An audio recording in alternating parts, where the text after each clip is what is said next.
My name is Richie and today I am joined with... Casual.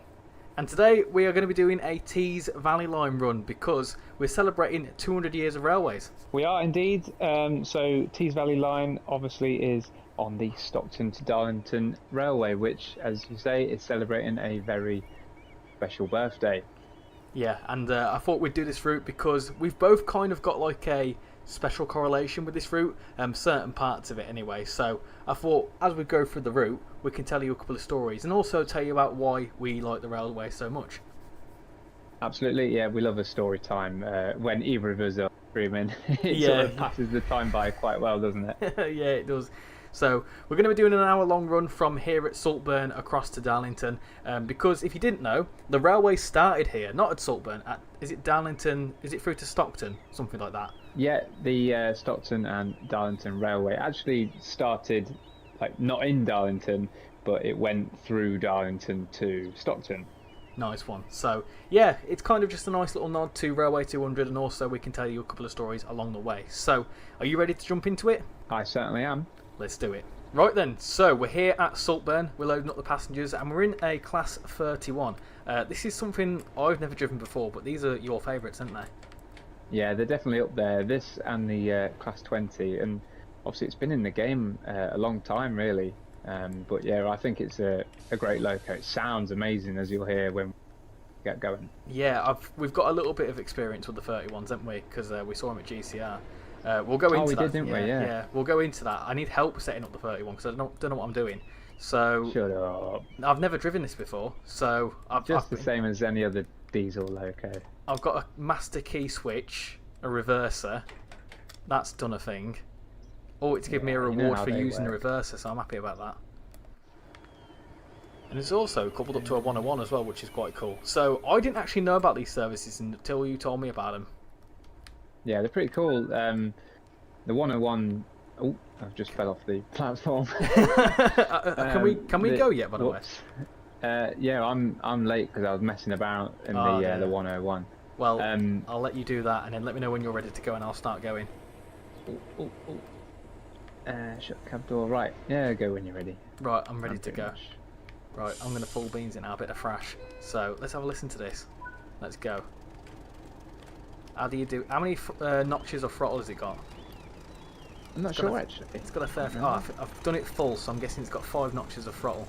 It sounds good though. It sounds really nice. You'll probably be speeding, are you already? No, I'm at 15. I'm at 15. It's all right. Okay, now I'm going 18. It's fine. It's okay. We've got this under control. He says going 19 out of Saltburn. So it's all right. So yeah, we're doing a full-on run today. We're going straight through to Darlington. I'll pull up the timetable. So we're going to Mask. Is that how you say that? Mask? Yeah, Mask. Something like that. Redcar East, Redcar Central, Redcar British Steel. Is that British Steel? That doesn't exist anymore, does it? Or is it like the least used station, something like that? Yeah, it's one of them on this line. It's up there with it's on the list, isn't it, of the most least used stations. Oh god, that's weird. Something like that, yeah. How do you turn the lights on in here? Behind the cab, not the cab light, the headlights is behind you. It's route indicator lights in the middle of the cab behind you. Route indicator lights. Happy days, I'm on. Yeah, so where are we going again? Redcar British Steel, South Bank, Middlesbrough, Thornaby, Eaglescliffe, Allens West. It is Allens West, isn't it? Yeah. Teesside Airport, Dinsdale and Darlington. So this is a full line run, so strap yourself in for a nice hour-long run. I think it's just over an hour actually, so this will be quite fun. Yeah, it's quite a long run to be fair, but there's lots of stops. Yeah, it's a good route as well. Which is cool. It's a really good route. Yeah, I really like it. It's an old school route as well, isn't it? Yeah. Right, let me start. Have you turned safety systems on? Because I'm not doing that. I'm too scared for that. I put the AWS on, yeah. Oh, I'm not going to do that. I'll get. Do you remember when we did the East Coast Main Line and we tried to do the race there, and I didn't even turn the safety systems on? Yes. Yeah, I'm not doing that again. Not doing that again at all. So yeah, this route's really, really nice. This is an old school route now. I think we're talking Train Sim World 2020 days, aren't we? Oh, something like that. I've lost track. Like, I just sort of upgrade each time a new one comes out, and I just see it all as just like Train Sim World. Yeah, I know Like that. I know what you mean. So like, I think this one came out I want to say it came out in 2020, maybe 2019, something like that. Yeah. Very very early days this route, and I really like it. I played this route a lot before I even lived up north, so it's quite an interesting one because now I've actually kind of got a special connection to this route. I'll go in. I'll. Should I go into my special connection? Go on then. Before we get too far away from that connection. So, for those of you that don't know, I actually recently got married in this area, not in this field or anything, in an area near to Saltburn. So that's my significance with this route, and it's just quite nice because now I can visit these stations and be like, this is quite cool. So obviously, most of the route, to be fair, because obviously I got married near Saltburn, and then Middlesbrough is where I stayed like the night before, and I actually had to go into that station. I not long went to Middlesbrough because me, you, and Train Simulator Driver went on to the North Yorkshire Moors.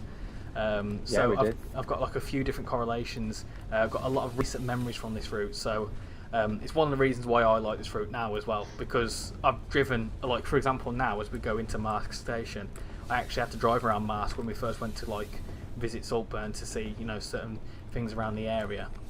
So that's my sort of correlation. I think that's quite special because it's very very recent, and I'm talking like a couple of weeks ago I got married, so that's my sort of correlation. But what's your main correlation as I've ever shot this station? Being a guest at your wedding. Oh yes, yeah, you were there, weren't you? I certainly was. Yeah, you saw me dancing. It's cool. Like we almost came by train. Yeah. Well, we thought about it, but it would have been, although not a really long journey, it would have maybe been uncomfortable sat in a suit on the train potentially. I would have loved to have done it. Yeah, it would have been cool. I did suggest to the missus, can we get a train from Middlesbrough into Saltburn? She was like, absolutely not.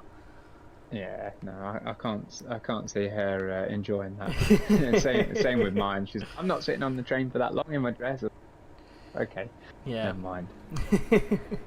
Yeah, I did. Look like that passenger was trying to get him a cab. Then go away. I've overshot this station just a tiny bit.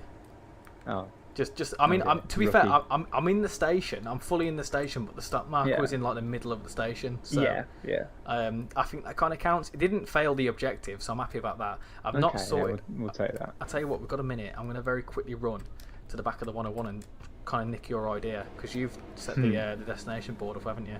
Yeah, I put the tail lights on as well. Look at you, you absolute expert. Let's get in there. Right, happy days. I always find the lights weird in these trains, just because they're they're on that panel, aren't they, on the left at the bottom? Because you've got Darlington, shall I put Stockton? Oh, why not? Even though, I mean, your train's not going to Stockton, but yeah, it looks cool. Has it got Stockton on the board? That's the all-important Yeah, question. it has, yeah. Has it? You could put Bishop Auckland, because that's actually where the service goes to in real life. Oh, yeah. I'm going to put through Darlington. I'm going to put Stockton on it, just because it's... Why not?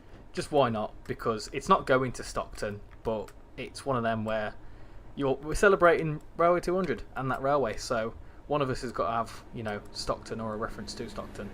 I was actually in and about Stockton area actually, on the topic of the wedding, because I think it was just outside of Stockton. The missus had to go and do like a hair trial, so it'd been the first time I was ever in that sort of area. So when I met up with you and we had a little chat. Oh yeah. While she was having a makeup done, not a hair done. So that was it. It was a makeup. Yeah. That's it. She was there for about 4 hours. So I thought, well, I know someone that's relatively local, which I think is a good segue, because this is your neck of the woods as well at the minute.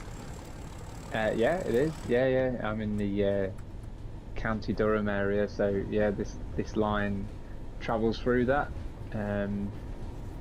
My local station is on the route, so.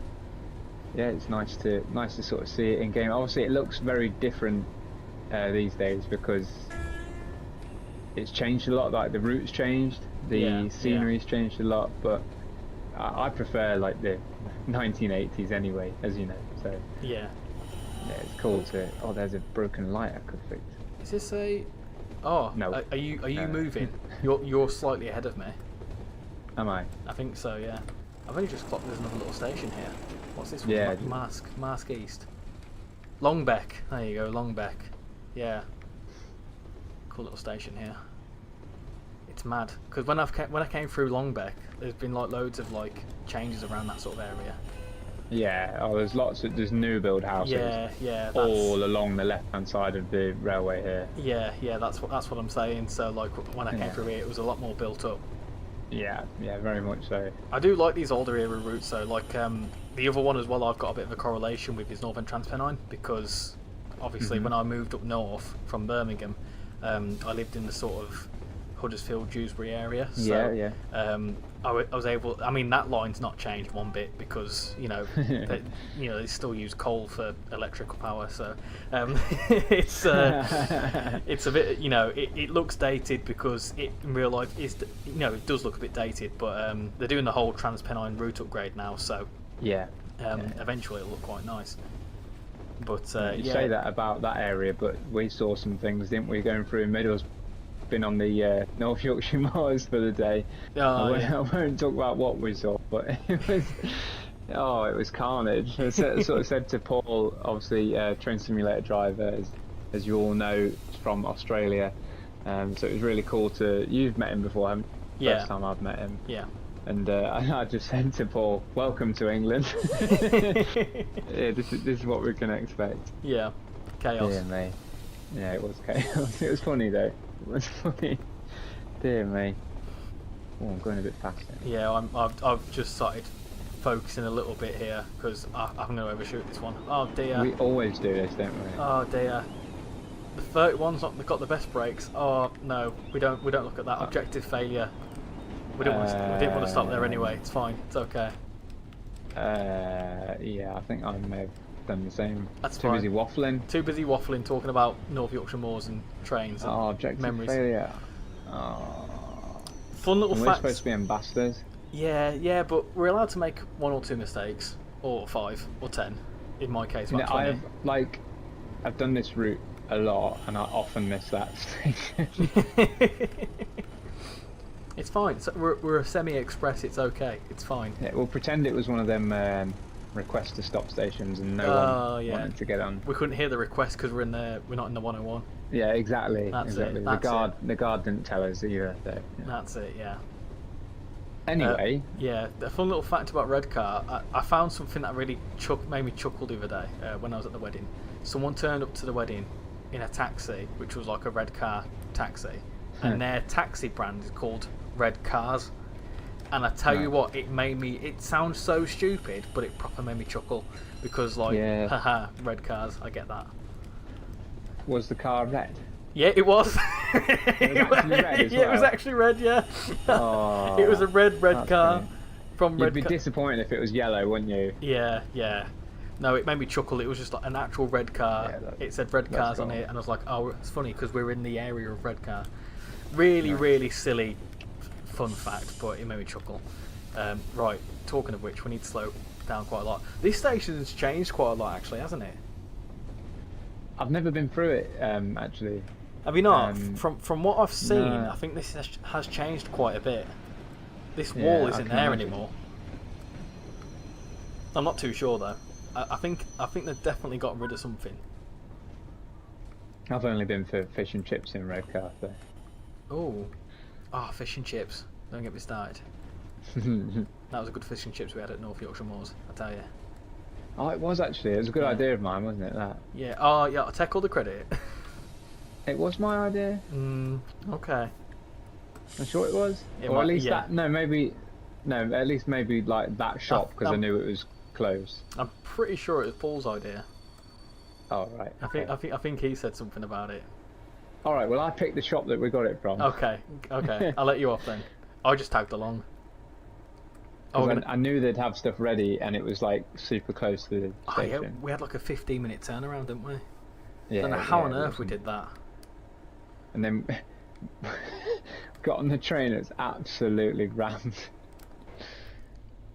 Yeah, we had to run down to the front, didn't we? We've got a 3-minute wait here for some reason. Oh, do you know what? I know why we've got a 3-minute wait. Why? Because we've missed the station. Yeah, so, yeah. Whilst that's happening, I'm going to run round and find I'm any running around collectibles. as well. Yeah.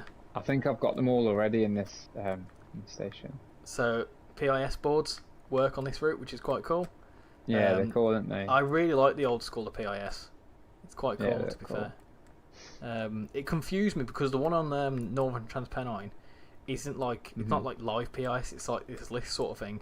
But because there's loads of different because there's loads of different platforms at like Leeds and stuff, it really confuses me. I'm far too used to the modern stuff. There's a route map collectible. There you go. So that's the route map. You should be able to see that all good. So we're now, where are we? We're there, Redcar Central. So we've got a few more stations to go. Getting closer towards Darlington, which is that on the East Coast Main Line? I think it is. Yes, it is. Yeah. Very busy station. Yeah. I would absolutely love to see this route overhauled. I really would. It looks so stunning. Yeah, it'd be cool. I know it's not the same thing, but I'd love like a modern day version of it as well. Oh yeah, that would be sick. That'd actually be really cool. That'd be really cool. That'd be really good actually. I'd like to see that. Obviously, like they probably did it this way at the time because it was a new. There wasn't much in the game.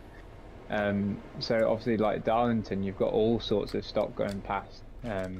Azumas, Voyagers, everything, and loads of freight, which at the time wasn't in Train Sim, so Train Sim World rather. But now you've got those things, so like it would be really cool, I think, to see like a modern version of it. Yeah, I think as well. This route was kind of more based on freight, BR freight. Yeah, because I think you had the BR freight pack, funnily enough, which came onto this route. I think that was mainly for Northern TransPennine, but it also complemented this route as well. I'm not. No, I think it was separate. So you had the route came with the 37. Yeah. And the 101, and then the 31 and the 20 were DLCs, and they were freight. But the freight pack was Northern TransPennine with the class 40. Oh, right, okay. I believe. Yeah, you'll know more about that sort of stuff. Yeah, you're electric, I'm diesel, steam. I do like a DMU. I do like my DMUs. I probably prefer a DMU over an EMU. Also, I can go. I don't know about you. Yeah, I'm going. Oh, he's off. He's already off. I'm enjoying this 31. This is really nice, actually. Yeah. It's nice to drive. What routes can you run the 31 on, other than this? You'll know. All sorts. It's in the Just Trains routes. Oh yeah. Yeah, it's layered in, obviously. It doesn't come with the route. You have to have the 31 pack. Do you also need to own TVL for that as well? I think you need to own TVL and the 31 for it to show up in places, possibly. Maybe, potentially, but maybe. West Somerset Railway as well is one of the like substitutions in the Diesel Gala timetable. Oh yeah. So that's cool. Sounds nice on the West Somerset, up and down like the steep hills. Because when we get into our story about GCR, it was cool on there. Yeah, we'll go for that now, shall we? Yeah, that's a cool little segue. We love a segue. Yeah. Although they actually scare me. You on about the little what do they call? What's his name? The mole cop? Is it Paul Blart? Yeah, Paul. That was one. Paul Blart. Yeah. Mole cop. Great film. Oh dear. Anyway, GCR. GCR. So we've probably talked about it at some point before on one of our channels, but we did a bit of like a train spotter meetup, didn't we? Yeah. When would it have been? August last year? I think it was September last year. September? Yeah, it was just. Oh, that's right, because I was swapping cars, wasn't I? Yeah. In fact, I think it's almost exactly a year ago today. Probably. Well, not today, but like the last few weeks.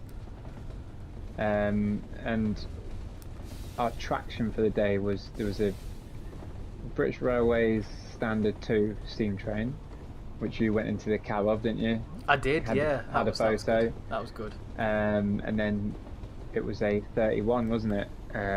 Which was mega. It was really cool. The driver was having a great day. he kept like slowing down and then like speeding up on purpose just to give it more thrash instead of like just the accelerating out of a station. So yeah, he was having a fantastic day, wasn't he? Yeah, yeah. I must admit, it sounds the part. It really does. Oh, it does, doesn't it? I've not run too much of the 31. Like I say, I'm relatively new to this DLC, but from what I've experienced at GCR, this is quite spot on. I'm happy with this. I did that video, didn't I? Like almost like a side by side. Yes, you did. Yeah, and I thought it sounded like like spot on. And that driver, do you remember? We met him at the Greatest Gathering, didn't we? Ah, was he in the 37? He was, yeah. So we went up into 37, and I looked. You're from the Great Central, aren't you? And he went, yeah, I am. And had a bit of crack with him, didn't I? And yeah, he was a nice guy. Yeah. So I've had a good stop into British Steel. You know, I thought I was going to overshoot it, but I came in quite gently. I'm happy with that. Have you stopped, or have you overshot it? Just stopping and doing a very, very gentle stop. Ah, there you go. This is madness because this is still like quite barren. Is British Steel? It's just kind of because like I'm pretty sure there was a video I watched on it, like a least used station, and yeah, it was. It's just in the middle of nowhere, but obviously I think this station was mainly used as like a way to serve all these industries over here, but I think since all these industries have now shut down, so I think it's a case of, you know, this station's a bit pointless now because there's nothing to serve it. Because like I say, it's in the middle of nowhere, and it's always been in the middle of nowhere. Let us know in the chat, has it, you know, has it become disused? Are they planning to close it down? I think there was talks about them closing it down. Right, I'm ready to go. On the way. You've gone already. You're way ahead of time. Yeah. What time are you on exactly? 14, 22, 20, 23, 24. You're like 25. a second ahead of me. That's fine. It's okay. It confused me there because it was 14, 22, 22 and I couldn't say it. I was like, oh god. Right. So we've got South Bank and then we're into Middlesbrough. Middlesbrough is an interesting one because, like I said, I recently went to that station, so I want to kind of see what it looks like in between the two. Obviously, it would have changed a bit now in 40 years. What year is this set in? I think it's set in 89. I want to say. Yeah, it's 80 something. Yeah. Yeah. I think it tells you in the pause screen, doesn't it? It does. I won't pause it, but I think it does tell you. Because I think this one, I think Northern Transpennine is like 89, and this one's either 89 or 1991. I can't quite remember. Got a few 1980s routes, haven't we? Because the Just Train stuff is all 1980 as well. Yeah. I really like the Just Train stuff. Yeah, cool. I'm looking forward to their next edition. Yeah, whatever they come up with, I'm sure is good. Like each time they release something, it's like better than the last one, which seems almost impossible. But hopefully whatever they come up with next is. Yeah, well, they're doing Crew Preston, aren't they? So that's going to be a really good one. Yeah. That's coming with your favourite train, isn't it? Oh yeah, the 20 man. Oh. Oh, like in the nice British Rail blue as well. Oh. Right up your street, isn't it? Yeah. Yeah, I think that's going to be kind of a similar. It might be a similar vibe to this, but like more mainline, because I think that area is more freight focused because you've got like places like Leyland, which is famous for buses and stuff like that. It's where the Pacers were built, I think, possibly something like that. And then you've got like loads of industries between them two places, in like Warrington and stuff like that. So it's gonna be similar to this, but obviously it's the West Coast Main Line, so it's gonna be a lot busier. Yeah, I think that's why the 20s are in it. They're mainly a freight loco, so. Yeah. That's what they do on here is mainly freight, isn't it? Yeah, it is. I don't know if you can see, you might have gone past it, but there's some really cool like fire particles coming out of the nearby whatever works it is. If you look to the left of the track, you can see like fire coming out. Yeah. That's quite cool. I've never spotted that before. Going a bit too quickly around here. I do quite like this sort of industrial setting. Got a 101 going past there. Is it a 101 for you as well? Oh yeah, I've got a Creators Club livery on it. Oh yeah. Yeah, that's not part of it, people. You can't expect to see that in the game. Whoops. Part of me thought we were doing like, do you know when we do like the seasonal differences? Yeah. I thought we were doing that for a moment, and then I realised then we're never actually running the exact same one. We're So doing this the is same thing. there's no challenges involved here. Normally when we do like a little multiplayer thing, there's either a challenge to try and get the most points, but I lose, or just trying to compare the timetable. Which is something like, as you mentioned with the Just Trains route, it's something that you can actually do with them. Yes, very much so. This is really cool around here. It is all still very industrial. A lot of them have closed down, but yeah, it's still very industrial. I remember when we were driving back from North Yorkshire Moors, as you sort of like coming to Middlesbrough, you just see like, you know, in fact, from where I was staying in Middlesbrough prior to the wedding, I thought I was in Springfield, you know, in The Simpsons, because I could just see a great big nuclear power plant. I was like, this is it might have been coal, possibly. But yeah, you could see one of the cooling towers. I could see a fair few cooling towers. Yeah. I loved it, mate, because I love The Simpsons. So I was like, oh, this is right up my street. Yeah. I was just expecting. I love The Simpsons, but I don't like the air quality around Middlesbrough and Teesside. Oh dear. It's not great. No, I can imagine it's not, especially with all the industry. But and I mean, Middlesbrough is all right. It's not bad. Had a little walk and got a coffee in Middlesbrough, and yeah, it weren't bad. High Street's not as lively as it once was. No. But yeah, this is cool. Very quite a lot going on. So if you like your BR freight, a lot of stuff you can do here. Have you ever shot? No. I just heard you go. I heard you go. Whoops! And I thought, oh, what's he done? I was trying to get out of the cab, but a silly, tired brain of mine kept just pressing the external camera and wondering why I wasn't around anyway. Yeah, I've actually got to stand up. I find it funny when I try and get collectibles with the external camera, and I'm like, why is it not working? Oh, yeah. Wait, hold on. That's where I was going. I've already got the route map. Alright, let me do that. Cool. That's a good shout, showing the route map actually. Like the actual one. So, for those of you that don't know, Tees Valley is... so obviously we started over here at Saltburn, and then we have come along here. Middlesbrough is somewhere soon, somewhere around here. Can't quite remember now. Oh, there it is. There's Middlesbrough. And then we go through there, and it's Stockton. I think is, you can't see my screen, but it's around about here. It's just after you go onto the branch to Eagles Cliff, I think, isn't it? And then you keep going north up there, and Stockton's around there somewhere. Right, let's go. 2.4 to Middlesbrough. Let's do it. I'm going to get a little flyby as we leave the station. Nice. The horn's nice on this. I really like it. Cool. It also shifts. I really think these formations are quite funky with the 101. Yeah, they're cool, aren't they? Something different. Yeah, why are they called like quite a 31? So I think the story was that it, like, in this time period, there's like a lack of maintenance, and like the 101 fleet was aging. Right. Because I believe the 101s were like quite early. They came around when steam trains were still running. Yeah. So they were aging by this point, and it was cheaper to send a loco out to haul a like damaged 101 or a worn out 101 than it was to repair them. Oh, really? Yeah, something like that. Yeah, I believe it's a story. So like, say for example, one of these might have a dodgy engine. So instead of like using a newer DMU or getting it repaired or using coaching stock, it was just as easy just to send a loco out to pull the DMU along. Yeah, that makes sense.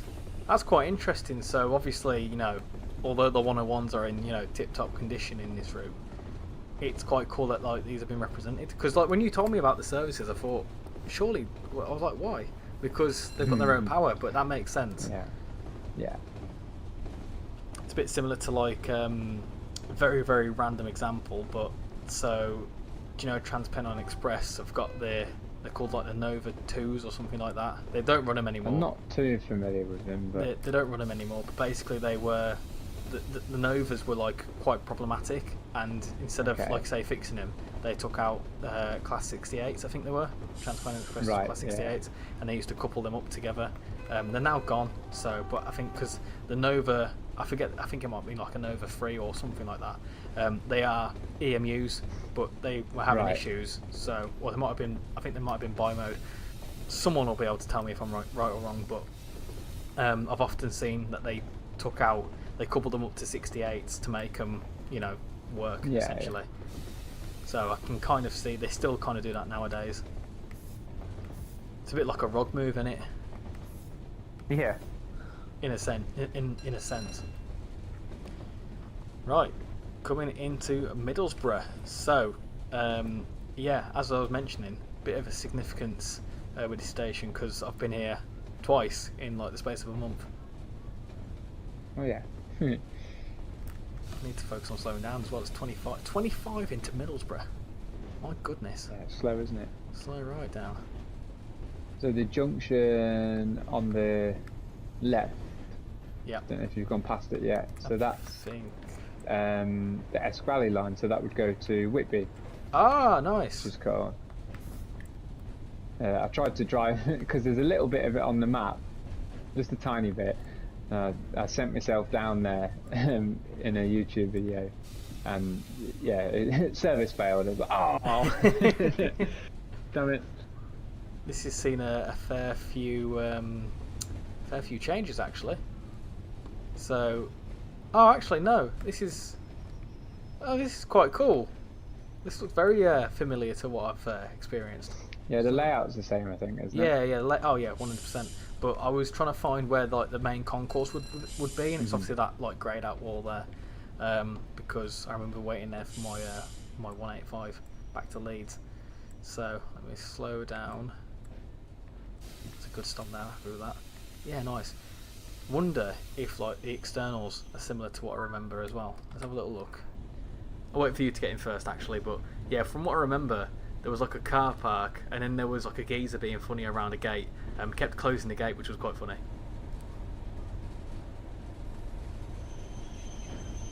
And I've stopped. Right. There we go. So Nice. let's get the doors open. So if we go on down here, let's have a little look around here. Ah, yeah, cool. So I actually walked down. If you was to zoom out the map, zoom out the station, I walked down this way to go and get a coffee.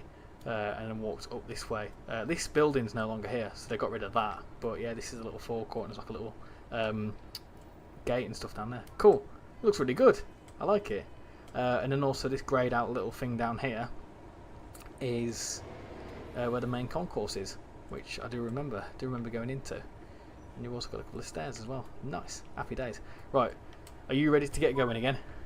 Oh yeah, locked doors. I turned my hood off and I was just admiring the train. Right, let's go. Let's get going. Off we go. Yeah, late now. That's fine. It's okay. Not too late. I mean, the actual wait times are not too bad. So this little bit between Middlesbrough and Darlington is a bit quicker than the Saltburn to Middlesbrough bit. So let's get going. So, still got a few more stations to go. Eagles Cliff is another one that's relatively significant, because that's where we met you, didn't we? Oh yes, picked you up from there, didn't I? Yeah. Seeing a lot of work is Eagles Cliff. Yeah, it's having like a whole new massive car park. The car park there at the minute is quite small. Yeah. And it's quite a busy station. Lots of people get on and off there. So yeah, they're doing it up. New bridge into a new car park and new facilities, I think. Yeah, we'll have to have a little look and kind of compare it, because I think the bridge, as it stands now, it still looks similar.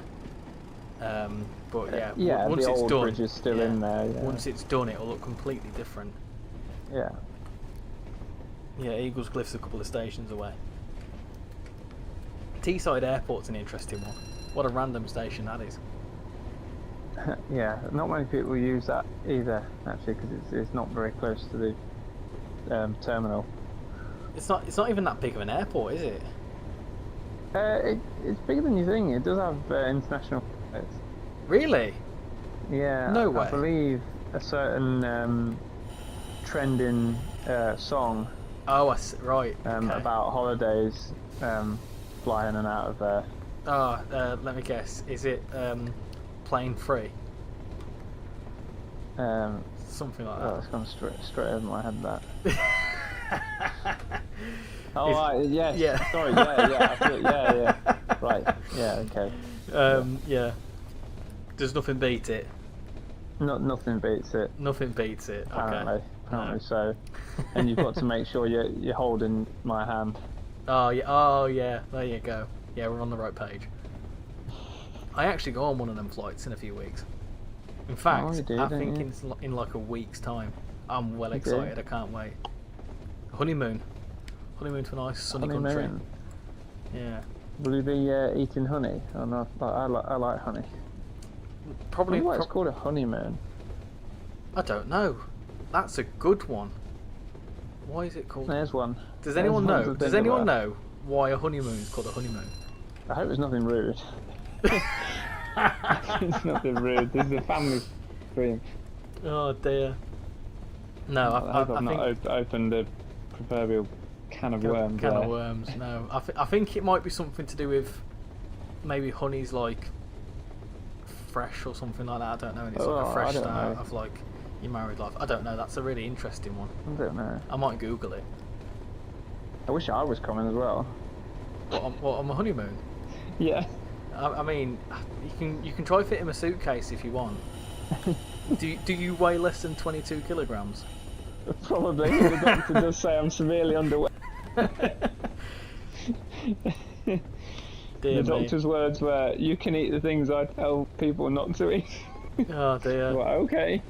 I wish I had that problem. I'm probably the reason why I've got a limited weight on my luggage. Oh well. You have to sit in the middle aisle of the plane. Yeah. Oh well. But yeah, it's it'd be cool. We should do a lad's holiday at some point. Oh crikey. Yeah. I think we should go across to Australia. Oh, that's too far for me, man. I don't like flying. Do you not? No. A couple of hours, like Spain or Greece, is my absolute max, which is devastating because I'd love to go to America one day, but I don't think I could do the flight. See, that's what we're looking into. We want to do as kind of like a honeymoon part 2. We want to go across to the States, and I've got no problem. I've been to New York before, so a 7-8 hour flight doesn't really. Did you have a coffee? I did. Yes, I did. Do you know what? When you go to New York, there is Starbucks on every single corner. There really is. They're absolutely everywhere. Other coffee venues are, of course, available. Yeah. I should have said something else. We went through all that of trying not to say a certain airline. You just go Starbucks. Yeah, it's fine. It's okay. God's sake. It's all right. It's okay. People will know. Right. Well, in that case, nothing beats a Jet 2 holiday. Dear me. Dear me. I've never been on one, so I won't be able to say whether it does compare or not. I do it every year. Right, let's slow down for Thornaby. That's a good stop. I'm happy with that. Cool. I quite like these little shops on the side here. There's some that do say fish and chips somewhere. Got arts and crafts and health and beauty salon. Oh, nice. Get me in there. Yeah, no, I want to go across to the States, and I haven't got an issue with a flight, but the missus has only flown to Lanzarote, so it's going to be an interesting flight. But she absolutely loves America. She lives and breathes America. Watches American programming, and she's just absolutely obsessed, and she's always wanted to go. So it's kind of like the idea of going. So yeah, she'll enjoy the flight, and then we could do Australia one day, but it's like a 30-hour flight. It's long. I can't do it. I mean, I'd struggle. I would struggle. But then again, you could just sleep. No, I don't think I'd be able to. I'm a light sleeper as it is. Here you go. Here's a question for you. Would you prefer to do a 24-hour flight or a 24-hour train ride? Oh, a train ride, of course. easily. Good answer. Good answer. That's why we're playing Train Simulator and not a different kind of simulator. I don't know how I've done that, but I've only turned one of my tail lights on. No idea how I've done that. There's 2 switches. Yeah, so I pressed both. I'm pretty sure I've pressed both the switches. I'll probably turn one off like an absolute silly sausage. I don't know why I'm doing this, because in fact I'll leave it because we need to go. I think that's a cool little segue into what the railways mean for us, because that's mainly what we're going to be talking about today, because obviously Railway 200. So as we set off, I will pass over to you and you can let me know. Oh, it's thrown me right under the, never mind bus, but the train there. Right, so for me, it all started with my granddad, who very luckily is still around. He had a massive 00 railway in his loft of the garage. Oh, nice. You know, it's one thing having it in a loft of your house, but their garage had, just as my telly's trying to turn itself off, yeah, their garage, you had stairs at the back of it, and it was a double garage as well, so it was quite a big space. Oh, nice. And yeah, we used to go up there and just play model trains, which was cool. But then also, like, obviously as children, we spent a lot of time at our grandparents through like the summer holidays when my parents were at work, and my granddad would always say to me, "What would you like to do today?" I think he knew the answer, because I'd always say, "Can we go on the steam train?" So the steam train for us, our local one, and it was very local, it's 5 minutes in the car, was the Great Central Railway. There you go, back to that one again. Yeah. Which is why obviously I wanted the meetup thing that we had there. And yeah, we used to just spend like every week on a Wednesday or whatever day we went. I think it was Wednesday most of the time. Would go there, and obviously being a kid, my granddad would buy me the ticket, and then the Great Central have a buffet car that does hot food. And they've got a really, really good full English breakfast, which you tried, didn't you? Oh, I did. When we went, which was, it was top notch. I can certainly rate obviously it. He bought me that. My family used to joke, "That's the only reason you go for the big fat breakfast." I said, yeah, it is. Yeah, why not? And of course you've got to go for the breakfast. We'd spend all day just going, no matter the weather, up and down, riding on the steam trains, and then my mum would always give me a couple of pounds to make sure I could buy my granddad a coffee in the afternoon, and a chocolate bar, because he wasn't supposed to. He's diabetic, so he's not supposed to eat chocolate. But because my grandma didn't come with us, he was like, "Oh yes, I'll have a chocolate."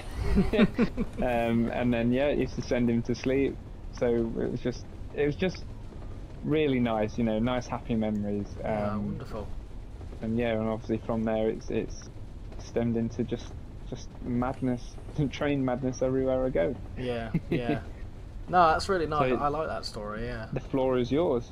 The floor is mine. Well, we're coming into Eagles Cliff, so I'm going to delay my response. In fact, no, I'll be all right. I think for me, it's similar sort of story. My granddad, who is recently actually passed away, he had a lot of Hornby sets and whatever else, and so in Birmingham, I used to go to his house in Birmingham, and he turned his spare room into a little oval loop. Nice. And he had all sorts of different ones on there, which is quite nice. They've actually been passed down to my cousin, which is quite nice, because he quite likes his railways as well. So he's quite young, so he's about 12. So when he gets a bit older, I've said I'll take him onto some heritage railways and stuff. Nice. But it's again that sort of thing. But he actually took me when I was like 6.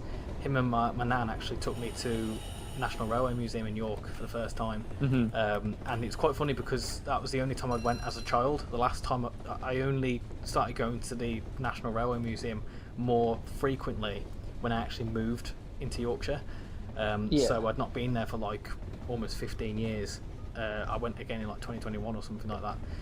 But I went in around about 2006, and it was just mind-blowing seeing all these what I'd seen on the little model railway I saw there, steam trains, all sorts of different things. And if anyone's never been to the National Railway Museum, I would massively recommend it, because it's a great day out, and it is. There's so much history there; it's really nice. But it's that's one of my main ones. Another one is my great granddad. He used to do railway exhibitions, and he used to make his own little, like little, what do you call them, displays, scenes, let's say, and they were quite cool. I used to help him out for a little while, but yeah, mainly my grandparents that were into the railways, and they quite liked them. So that was mainly what got me into it. But yeah, I think as we come into Eaglescliffe as well, this is that bridge, which is, it looks actually pretty much bang on to what it does now, especially with the car park there. Let me do that. Yeah, this car park, it's seen a lot of work. In fact, I think I can spot your car on here. There it is. Is it fallen to bits? It's fallen to bits, yeah. It's still in the garage. Yeah, it certainly is. But yeah, so that's like the main one. And then for me, reason why I like electric traction is because those of you that don't know, I grew up on the Birmingham Cross City line, and I have a lot of memories of seeing the Class 323s going down at the bottom of a hill. So in the Birmingham Cross City line, if you go down from Chester Road through to Erdington and you look towards the left as you go southbound, you'll see loads of buildings there now, but they never used to be there about 10-15 years ago. It used to be like a big field, and me and my dad used to go take the dog for a walk, and then on that field, whilst no dog was sort of like running around the field, right at the bottom of the hill, you'd see the trains going past, and because they're so regular, I'd just see them all the time. And then also it'd be those trains I used to go on to go, my mum would come and pick me up, and whenever we'd go to Telford and whatnot with the train. So I had a lot of experience on railways as a kid. So that's why I quite like, you know, modern commuter stuff as well as, you know, some of the older diesels and steam trains and stuff. But I think that's the main reason why I like the railways. I think as well now, like nowadays, you know, expressing our love for trains virtually through, you know, the means of Trainsim World has meant that we've been able to meet some fantastic people, you know, like-minded people who can share in the passion of railways, and I think that's a beautiful thing. I really do. So I think railways have like an opportunity to bring a lot of people together for the good, and I feel like that's another good reason why I like the railways, because it means that you can make some really good friends as well. Just look out how many people are at the greatest gathering. It shows how many like-minded people there are. Yeah, what an incredible event that was. So busy. Yeah, and it's one of them sort of like, even people that aren't massively into trains or don't know much about them, i.e. my missus, like she'll recognise a steam train and think that's quite cool, or you know, certain types of trains she'll think, oh, that's actually quite cool. And then you've got like the things like the American freight trains, which are like massive, which are just mind-boggling. But I think even if you aren't a railway enthusiast, railways are like they're a good bit of fun as well, especially like heritage rail lines, where, you know, it's a good like family day out as well. So it's yeah, I like the railway community, and I definitely appreciate the railways and how far they've come. Also coming into Allen's West here, so we're on the final stretch now into Darlington. So Alan, Steve. So this is this the bit that would have been the actual heritage rail line? Not heritage rail line, sorry, the original rail line. I don't know. I wouldn't want to say in case you got it wrong. I think it is. Must be. It's somewhere around here. I forgot to point out as I've overshot that. Stockton is back that way. Just behind us as we come off the junction. just north of Eaglescliffe. It's a nice area of Stockton, I think. It was actually not too far away from here where we did a bit of spotting, didn't we? We did some spotting on the East Coast Main Line. Yes, we did actually, yeah. Yeah, we did all over, didn't we? We went to a few different spots on that day. I think we went to near Yarm, didn't we? Which is down there somewhere. Yeah. There's a really cool bit actually when you come along I forget the name of the road now. I think it's the A168, and you cross over the East Coast Main Line, then you cross over the whatever the line's called. What's the line called between Northallerton and Eaglescliffe? It doesn't really have a name, does it? No, I don't think so. It's kind of like a nameless route. I don't. Yeah, it's You not. know, I don't know if it's the Durham coastline or that might be farther up. That's further up actually. I think it is. Yeah, I'm not too sure what it's called. Either way, you cross it and you see like the TPE stock and whatever Yeah. flying underneath you, which is quite cool. Yeah, I'm really enjoying this. This is really nice. You'll have to let us know in the chat, peeps, whether you've got TVL and whether you've thought about picking it up, because it's quite a relaxing route actually, and it's got quite a fair bit of activity. We've seen a few 101s. If you look in the right places as well, you will see some freight going on, kind of in the background. Right, let's get going. Teesside Airport. So that's the airport we were talking about earlier on. Yeah. That's the infamous. You can actually see some planes about if you keep an eye out. So, can we go? Have you already gone? Yeah, I'm just at the end of the platform now. Yeah. I'm off. I'm going. I'm not wasting any time here. Off we go. Eaglescliff kept shutting my doors too early, and it kept telling me to open it up again. I was trying to be dear. bang on time. Trying to be quick. Yeah. I hate when that happens. When like some of the trains you can shut before like a Yeah. quick little tip. Anyone right? If you're running late, some trains will let you shut the doors, and they'll like take 10 seconds to close. So if you've got 10 seconds left, just close them a bit earlier, and then they will close just in time for the thing to say you can go. But I always do that and misjudge it, so I have to reopen the doors, which then delays you by another 20 seconds.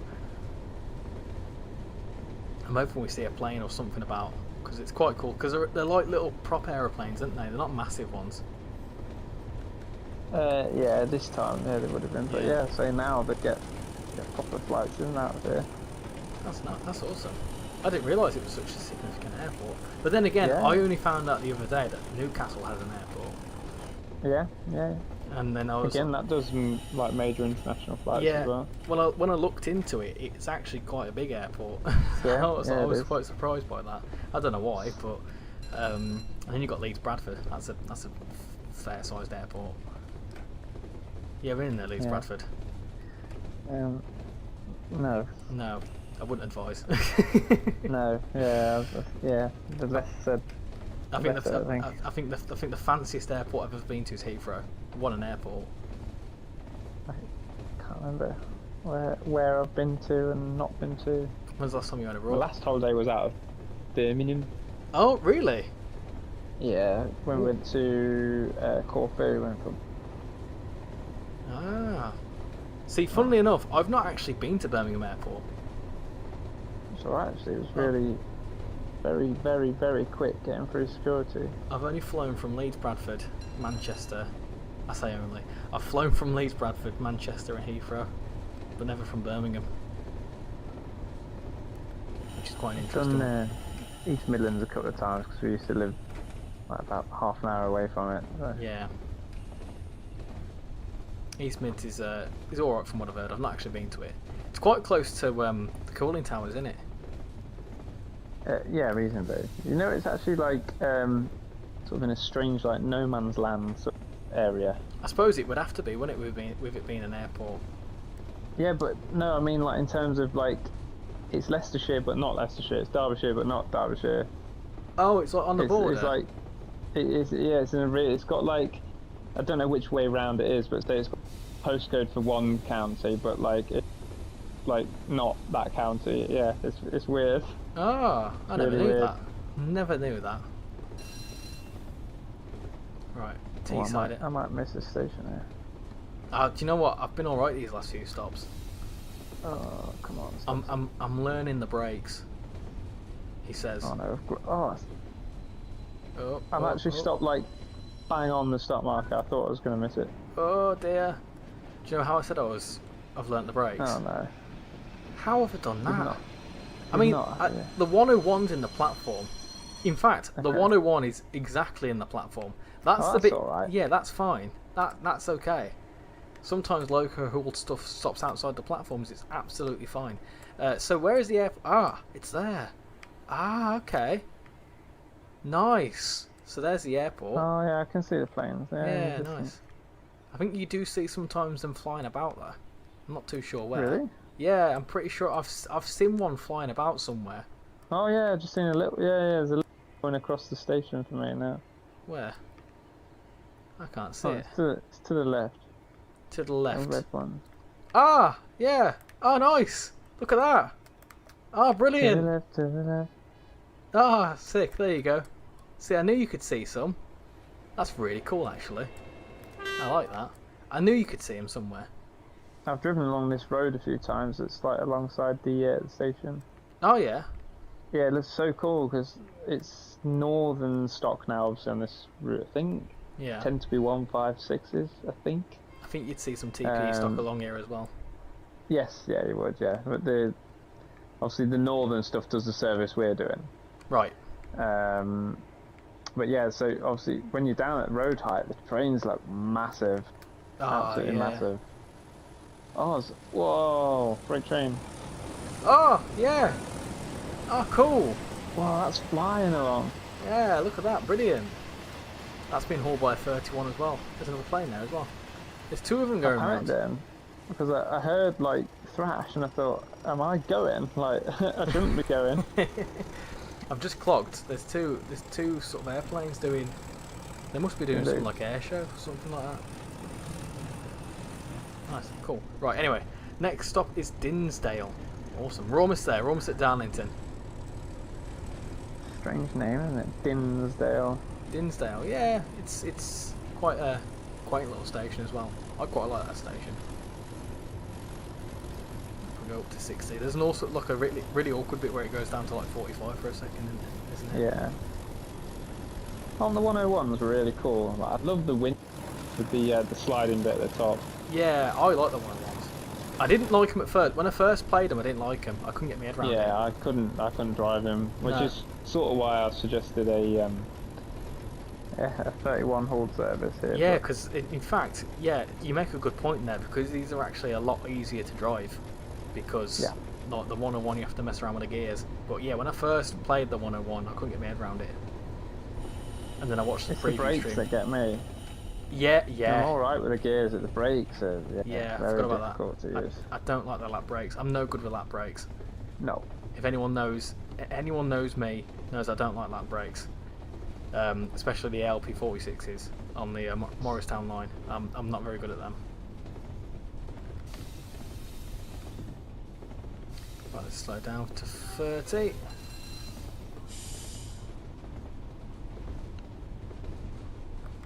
Yeah, so it goes down to 30 randomly and then it goes back up to 60. Yeah, I think there's quite a sharp curve. Where does that little branch line go off? I think it's just a yard, I think. Ah, right, okay. Wonder that must go somewhere. It's into like factories and stuff. Oh, yeah. It's interesting how it's sort of like... Oh, yeah, I can see. Oh, there's a whole thing over there. There's a whole network of tracks. Yeah, there's quite a few, yeah. I've not spotted that before. I've never actually tried to see if it's playable or not. Oh, there you go. There's one for a future segment. Let's go. Up to 30. I've slowed down a bit too much there. So if you could pick a favourite station or a favourite area on this route, what would it be? And this one? Yeah. Darlington's quite like an iconic building, and it looks very similar to how it does now. Also, it's undergoing a lot of work at the minute, but I really like the feel of Saltburn, like, especially if you're doing a run in the direction for us. Yeah. Like, you sort of started in the busy city, and you go through like all the industrial areas, and then you arrive at the side, and it's sort of quite a nice feeling. So Saltburn's my favourite. Yeah, it kind of, in a way, sort of reminds me of Blackpool Branches slightly, because you're going from like a cityscape into the coastal areas, so it's kind of very similar to that. Look at that, stunning 31. I'm really enjoying the 31 actually. I think this is a brilliant little DLC. Great. I think the 31's quite strong, and also, yeah, like I say, it's absolutely spot on. It's stood the test of time for me. It's one that I drive a lot still to this day. Does it still get used in like mainline operations, or is it just heritage now? So there's a few that are like still mainline certified. Yeah. We had one pulling us at the North Yorkshire Moors a few weeks ago. Oh And, yeah, we that did, was, didn't we? That Yeah. was mainline certified. I don't think they're ever really like as such on the main line, but yeah, there's still some that are allowed to travel as and when. So they wouldn't do much. Was it mainly freight they did back in the day, or did they do all sorts of stuff? I'm not sure to be honest. I think they probably are a freight loco, but it's one of them that can do Kind of an a bit of all-rounder. everything. Yeah, they're not as powerful as other like locos. Yeah. So yeah, probably sort of light mixed freight or like branch line traffic, I would assume. That's my educated guess anyway. Or yeah, they're not... or in this case, used for rescue moves. Yeah, exactly.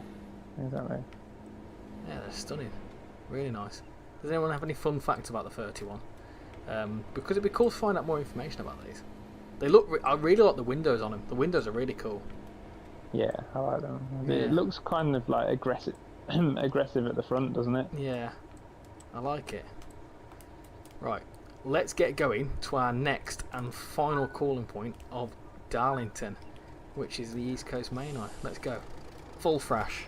I'm going to get a little flyby and do some full thrash. Nice. Off we go to Darlington. So you were saying that you know Darlington quite well.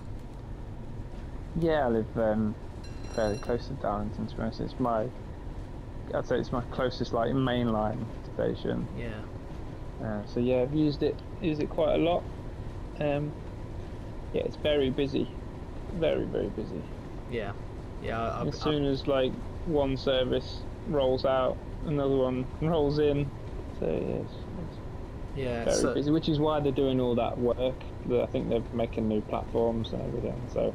Right, okay. What, at Darlington or Eagles Cliff? Or both? Darlington.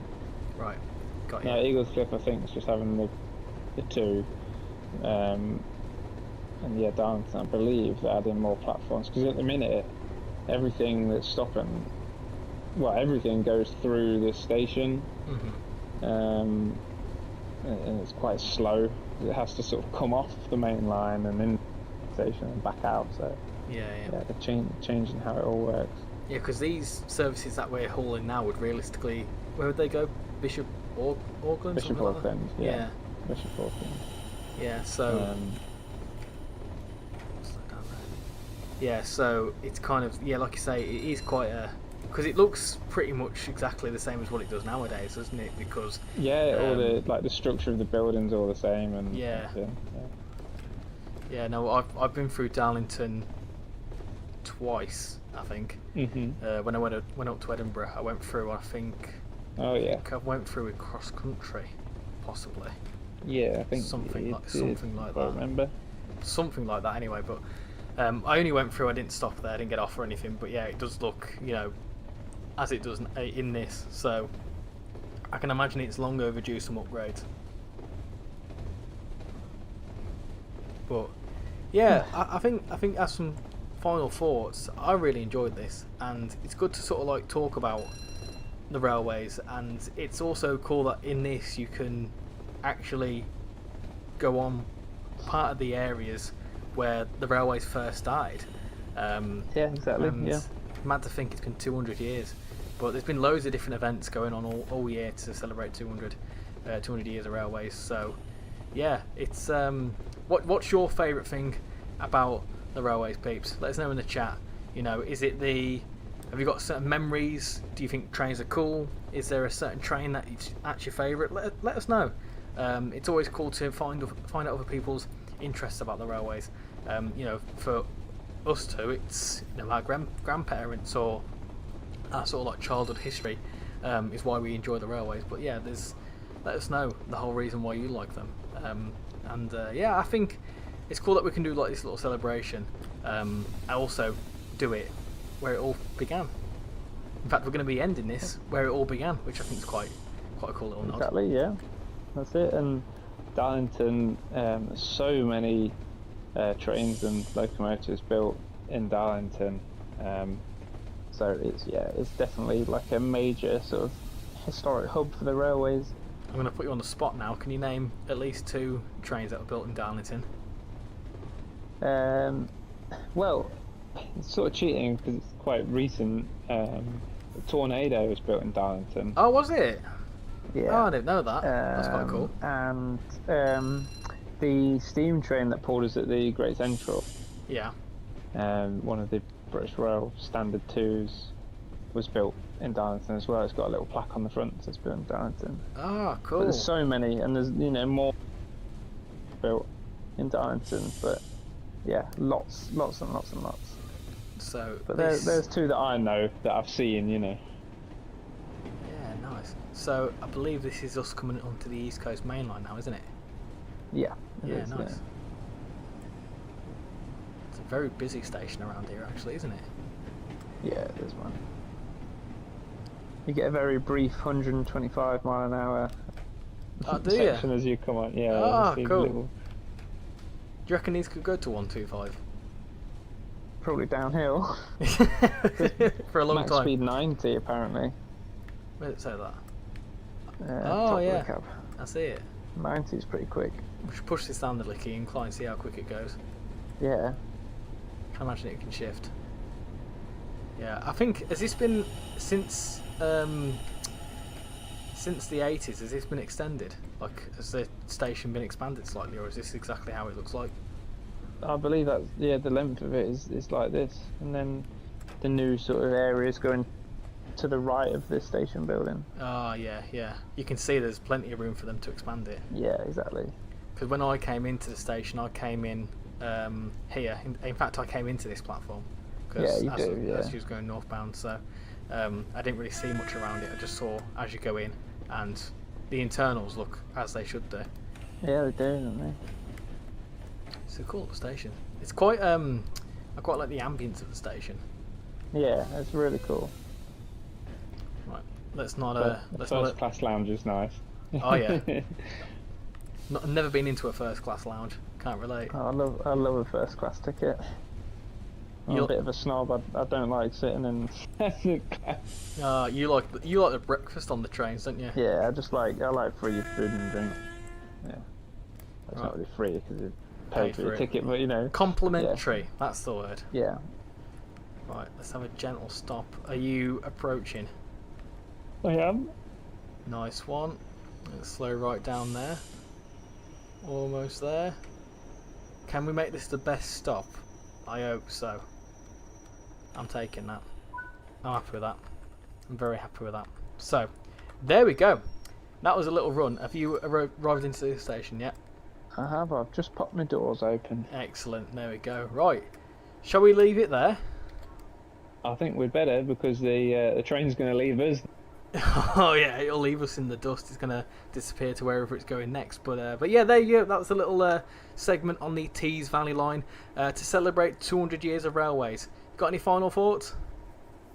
No, just that's been a really good run. I'm glad that I've sort of managed to get you into the Class 31. Oh, I really enjoyed it. I think it's a brilliant loco. I really do. It's a lot of fun and also adds quite a bit, and very interesting services as well with the 101s being hauled along. Yeah, it's brilliant. Absolutely. I'm going to be playing this a bit more often, I think. So I think we may have forgot to do it at the start. We mentioned our names, but do you want to go first and give your pages a bit of a shout out? Yeah, of course. So for those of you that don't know, I have a YouTube channel called Richie Rail where we do all sorts of things: Train Sim World, a bit of Train Sim Classic, a bit of real world railways as well. And I mainly cause chaos and have a lot of fun. And I like to communicate with a lot of the community. And yeah, we just have a lot of fun and just enjoy railways and train sims and stuff. So yeah, just like my good friend Richie, but I'm mainly based on TikTok as Casual Rail, and yeah, it's all things railways. It has real world sort of train spotting, and then I thought, oh, let's try some Trains and World content on there, and it did really well. It's led me to where we are now. So yeah, you can expect first looks and stuff like that of all the new content. I've been thrown out the train as I'm walking along. Yeah, so have I. Oh dear, we need to get out. But yeah, there we go. So yeah, that's us. That's who we are. We're not just two random people appearing on your live streams. Both got chucked out at the exact same time, because as you panicked, I started panicking. Anyway, now that we've been chucked out of the train, I think that's a good place to end it. So thank you all for watching this segment, and we hope you enjoy the rest of the segments to celebrate Railway 200. Train Sim World 6 auf dem offiziellen Train Sim World Kanal. Einen wunderschönen guten Tag, liebe Freunde, und herzlich willkommen zu einem weiteren Livestream hier auf dem TSW-Kanal. Wir haben uns hier heute alle versammelt, um 200 Jahre moderne britische Eisenbahn zu feiern. Das Ganze im Railway 200 Event hier auf dem TSW-Kanal.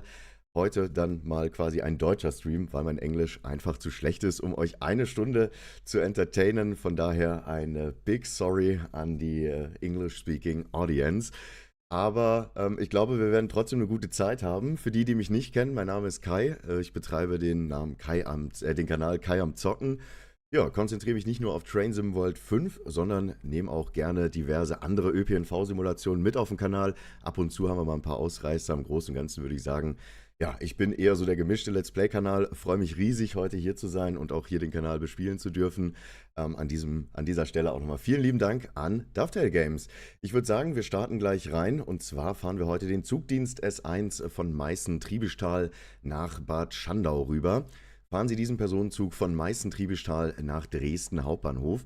Unterwegs sind wir heute mit der Baureihe 146.2, wiegen insgesamt 304,5 Tonnen und haben 4 Dosto-Wägelchen hinter uns. Eine Gesamtlänge haben wir mit 125,6 Metern, was noch sehr, sehr überschaubar ist. Ist ja quasi hier auch ein S-Bahn-Verkehr. Bin sehr gespannt, die ersten Haltestellen werden wahrscheinlich wieder im Kilometertakt folgen. Wir befinden uns natürlich, wie soll es auch anders da sein, auf der neuen deutschen Strecke Leipzig-Dresden. Ich habe ein klein wenig reingespielt, ansonsten ist das heute meine erste richtige Fahrt, die wir quasi abschließen werden, zusammen für den TSW-Kanal. Ich würde sagen, wir drücken einfach mal auf Beginn und starten hier direkt rein, indem wir natürlich unseren Richtungswender reinpacken. Den stellen wir mal auf Vorwärts, dann werden wir wie immer natürlich erstmal mit der Störung begrüßt, aber das soll uns gar nicht irritieren, das ist in Deutschland normal. Wir haben die Bremsen gelöst, die direkte Bremse lösen wir auch gleich mal. Dann werden wir die Türen auf der rechten Seite öffnen. Ich spiele oft in der Außenkamera und auch sehr viel mit der Tastatur. Ich mache jetzt nicht mit der Maus, aber das werden wir gleich im Laufe der Fahrt sehen.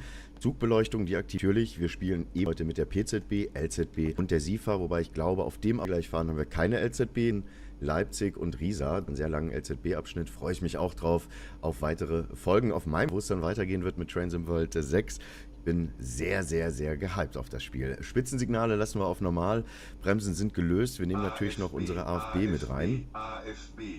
Die stellen wir auf 60 km/h, denn damit haben wir gleich Ausfahrt, beziehungsweise ist es unsere Ausfahrgeschwindigkeit. Wir haben noch ein gutes Minütchen Zeit. Wir checken mal unsere Lokomotive ab. Ja, seht ihr, Spitzensignale, die hätten wir fast vergessen. Können wir ganz entspannt hier vom Sitzplatz aus machen. Und dann sollten jetzt vorne auch die Spitzensignale an sein. Korrekt.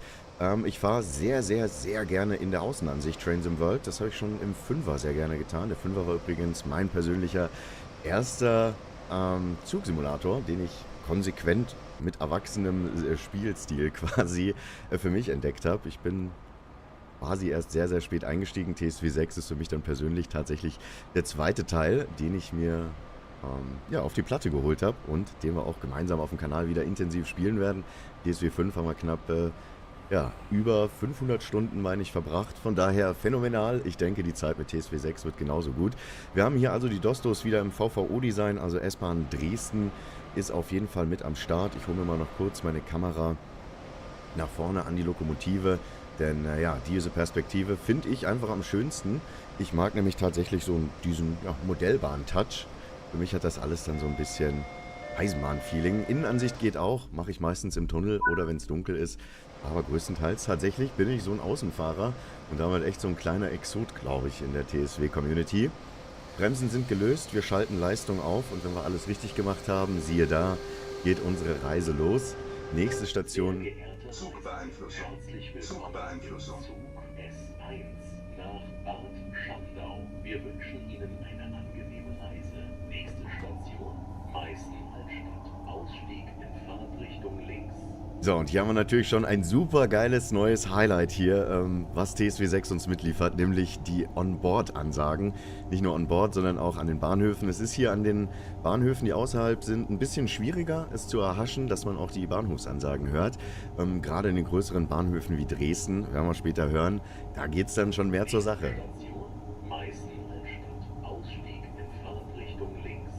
Super, also ich bin totaler Fan davon, mir macht das mega viel Spaß. Früher habe ich die Ansagen immer gerne selber gesprochen, aber mit TSW6 sind wir jetzt ja arbeitslos quasi in der Hinsicht. Das Spiel nimmt uns das ab. Ich finde das wirklich super gelungen, mag auch die Stimme. Wir haben ja in Deutschland 2 Stimmen, im Zug werden wir von einer männlichen Stimme begrüßt und ja, am Bahnhof ist es dann eine weibliche Stimme, die die Zugansage macht. Oh, ich glaube, ich sollte hier mal sehr stark gleich in die Bremsen reingehen.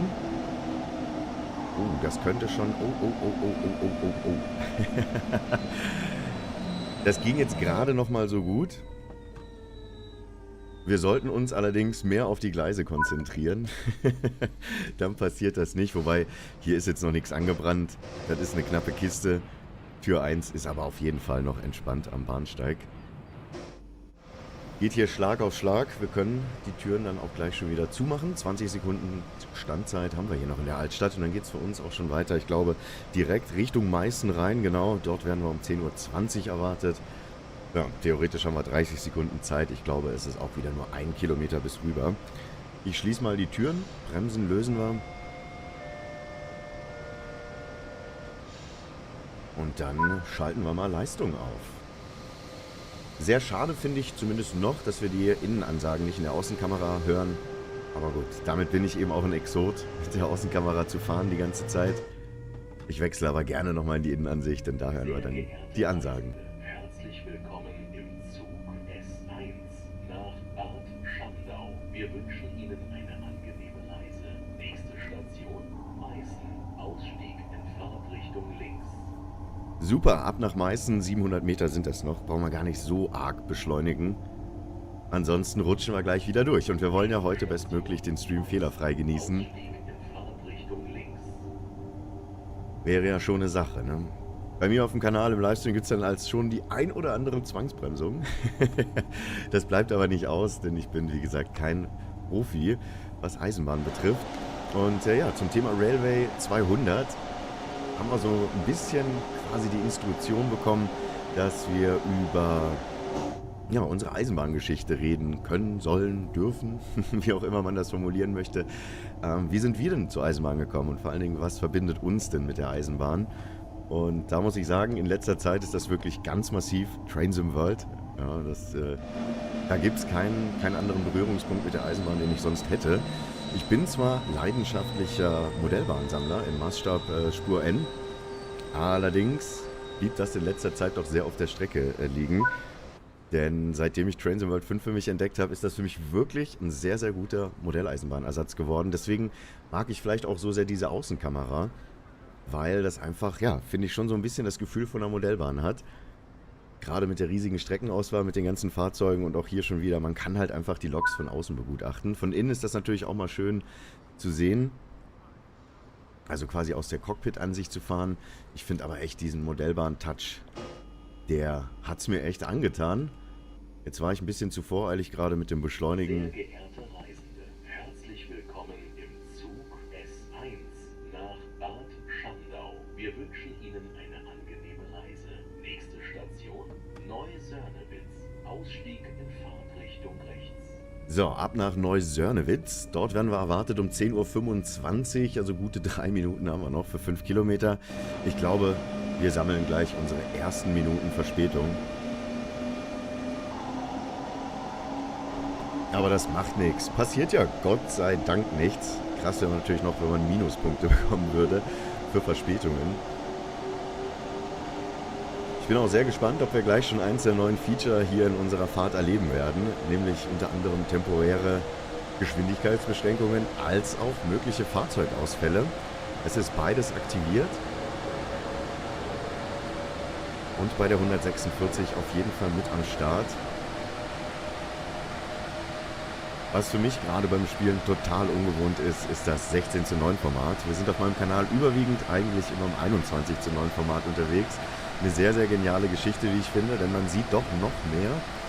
Und gerade wenn man hier so in der Cockpit-Ansicht sitzt, merkt man, dass links und rechts einfach ein Stückchen vom Bildschirm fehlen. Denn meistens haben wir echt im 21:9 Format eine super Aussicht vorne aus dem Cockpit raus.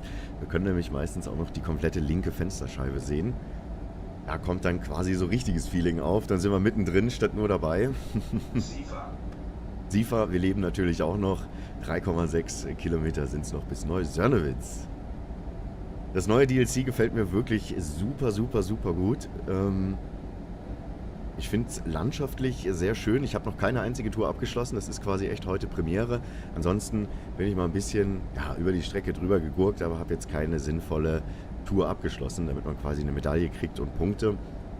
Das ist dann heute die Premiere. Wir werden auch nicht nur mit der 146.2 unterwegs sein und den Losto-Zügen, sondern wir werden danach noch eine ganz gemütliche kleine Runde mit der V90 drehen. Einer der neuen DLC-Lokomotiven. Gibt es in der Deluxe-Edition. Auch eine sehr, sehr, sehr schöne Lokomotive. Bin mal mega gespannt, wie quasi der zweite Teil hier von dieser Folge wird. Ansonsten dürft ihr natürlich auch hier auf diesem Kanal, wenn ihr Spaß am Content habt, sehr, sehr gerne ein Däumchen nach oben dalassen und vor allen Dingen auch sehr, sehr gerne ein kostenfreies Abo dalassen. Am besten aktiviert ihr noch die Glocke, denn dann seid ihr mit TSW-News rundum versorgt und verpasst auf jeden Fall keine Roadmap-Updates mehr. Auch eventuelle Trailer, die ja noch kommen, denn mit TSW6 geht ja wieder eine wunderbare Reise los. Ich bin gespannt, welche phänomenalen Inhalte uns noch alles erwarten werden. Ich denke, der Start ist schon sehr, sehr cool mit Dresden-Leipzig und vor allen Dingen eben mit der V90-Lokomotive. Freue mich aber auch extrem drauf, Großbritannien zu erleben und auch die neue amerikanische Strecke. Gerade bei der amerikanischen Strecke finde ich doch das Dualsystem sehr, sehr interessant. Also teilweise Elektro, teilweise auf Diesel. Aber das sind alles Geschichten, die werden wir uns für den Kanal aufheben. Wir sind ja überwiegend am Stream. Klassische Folgen gibt es nicht. Meistens sind wir immer live on air, direkt mittendrin statt nur dabei. Quasi alles ungeschnitten und ungefiltert. Und ich denke, die nächsten Wochen werden wieder sehr, sehr abenteuerlich. Wir werden extrem viel Zeit in TSW6 verbringen. Ja, jetzt kriegen wir Verspätung. Ich bremse lieber mal ganz sachte ein. Nicht, dass das gleich irgendwie noch schief geht. Das wollen wir nicht.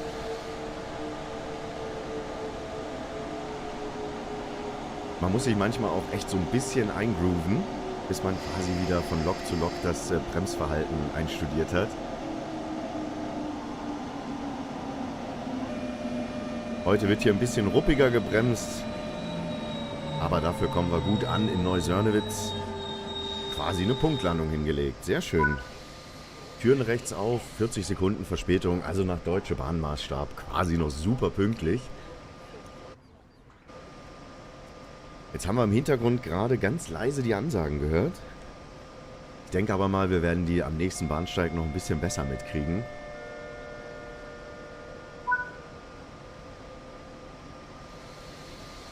Weiter geht's Richtung Coswig, 3,5 Kilometer. Wir hören uns natürlich wieder die Begrüßung an.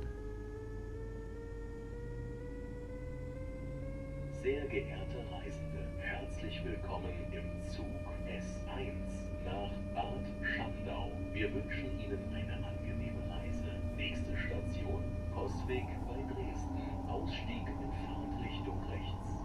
Coswig bei Dresden. Super. So, wir machen uns bereit für die PZB. Denn da war die Geschwindigkeitsankündigung für 60 km/h, die quittieren wir natürlich. Wir wollen ja nicht gleich eine Zwangse haben. Hier kommt dann auch nochmal der Geschwindigkeitsanzeiger oder Vorwarner in Schildvariante. Auch den mussten wir jetzt natürlich nochmal quittieren.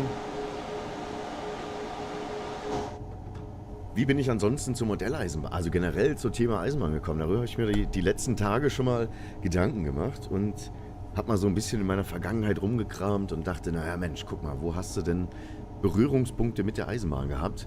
Und das ging ganz, ganz früh theoretisch los mit dem Bekannten von meiner Mutter. Der war nämlich Lokführer bei der Deutschen Bahn und hat da ICEs durch Deutschland gefahren. Da war ich ungefähr 4, 5 Jahre alt. 6 Jahre alt maximal, das war so die Zeit. Mitgefahren bin ich tatsächlich leider nie. Nein! Ja, das war jetzt maximal doof. Super unnötige Zwangsbremsung, Gott sei Dank ist nichts passiert, weil ich sie noch schnell genug quittiert habe. Aber so ist das, wenn man überlegt und manchmal am Reden ist, es ist faszinierend. Schwuppdiwupp ist die Zwangse da, konnten wir aber gerade nochmal gut abfedern.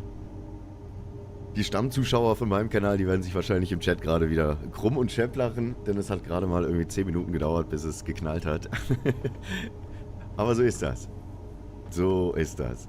Ja, und danach ging das weiter. Wir sind dann irgendwann mal umgezogen. Und dann hatte ich einen kleinen Bruder bekommen. Und da hat meine Mutter dann auf dem Spielplatz, wie man das, glaube ich, so als Eltern macht. Ich weiß es nicht, ich habe noch keine Kinder. Aber man geht natürlich dann auf den Spielplatz mit den Kindern und dann lernst du ja zwangsläufig auch andere Mütter kennen, die mit ihren Kindern da unterwegs sind. Und ja, da gab es dann die gute Gudrun und der Gudrun, ihr Mann, der Arno. Ich glaube nicht, dass sie das sehen werden, selbst wenn, glaube ich, wäre das schon vollkommen in Ordnung, sie so zu erwähnen. Ja, und der Arno, der hatte tatsächlich den ganzen Keller voller Modelleisenbahnen. Also wirklich eine riesig gigantische Modelleisenbahn, die einmal an der Wand entlang wirklich im ganzen Keller entlang ging, also von einer riesigen Hausfläche. Das waren ungelogen bestimmt an die 100 Quadratmeter unten im Keller. Dazu riesige Vitrinen an der Wand gehabt, wo die ganzen Loks immer drin standen, als Ganzzüge auch ausgestellt. Und da war es dann bei mir vorbei, ne? Postweg bei Dresden, Mensch. Einfach bitch noch mal. Falls wir originale Sachsen dabei haben, verzeiht mir meine Aussprache. Ich komme aus dem wunderschönen Karlsruhe. Und ja, der Arno hatte nicht nur auch Eisenbahn im Keller, sondern der Arno hatte auch eine LGB-Bahn. Schön im riesigen Garten, um die Terrasse herum, einmal an den Hecken entlang. Mit Gleiswendel und mit riesigem Berg, wo sich die Züge hochgeschlängelt haben. Also wirklich gigantisch. Und da war es dann irgendwie so vollends um mich geschehen.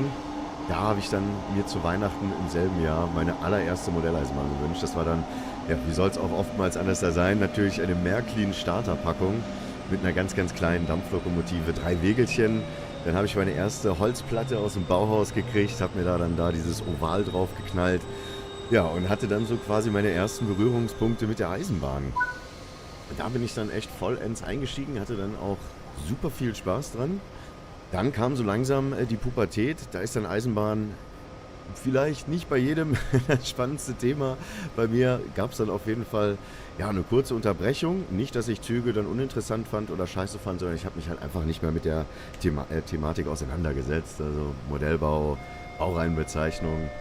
Das kam dann tatsächlich alles erst wieder im in Anführungszeichen höheren Alter, so mit Mitte 20, kam dann so langsam der Hang und Drang wieder zurück zur Eisenbahn, weil ja eine Modelleisenbahn doch ja eigentlich was richtig Schönes ist und ich stehe auch sehr so auf Epoche 6 und 7. Da bin ich so mehr oder weniger zu Hause, also in der Moderne, wobei auch das mittlerweile sich immer weiter ändert und ich auch Gefallen an älteren Zügen finde und letztendlich auch Gefallen an Dampfloks. Als kleiner Bub fand ich Dampfloks jetzt tatsächlich nicht so interessant. Und ja, mit Mitte 20 dann so die ersten. Ich hatte dann, also ich habe einen neuen Bekannten kennengelernt hier bei mir im Stadtteil. Der Johannes, auch schon älteres Semester. Auch ein totaler Bahnhead. Also durch und durch und durch und durch. Und der hat einen ganzen Dachboden voll. Keine riesige Anlage. Leider nie fertig geworden auf dem Dachboden. Aber eine Zugsammlung, die wirklich, also die ganze Wohnung ist voller Züge.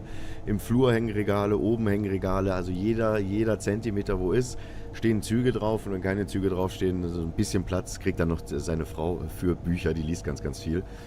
Und ja, da kam dann so langsam schon wieder richtig das Feuer zurück. Wir haben uns am Anfang oft unterhalten. Dann hat er mich mal mich mit nach Hause genommen zu ihm.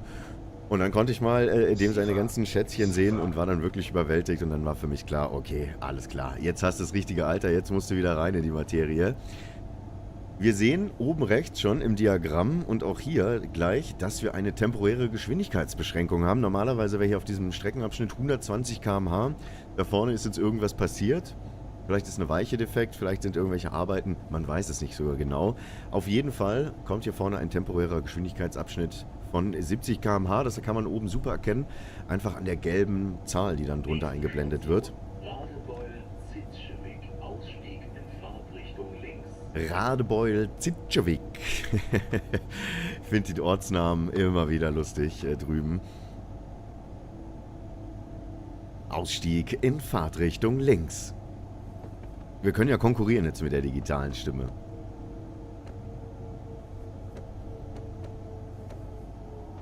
So, ich bremse gleich mal kräftig rein. Damit wir auch sicher zum Stehen kommen.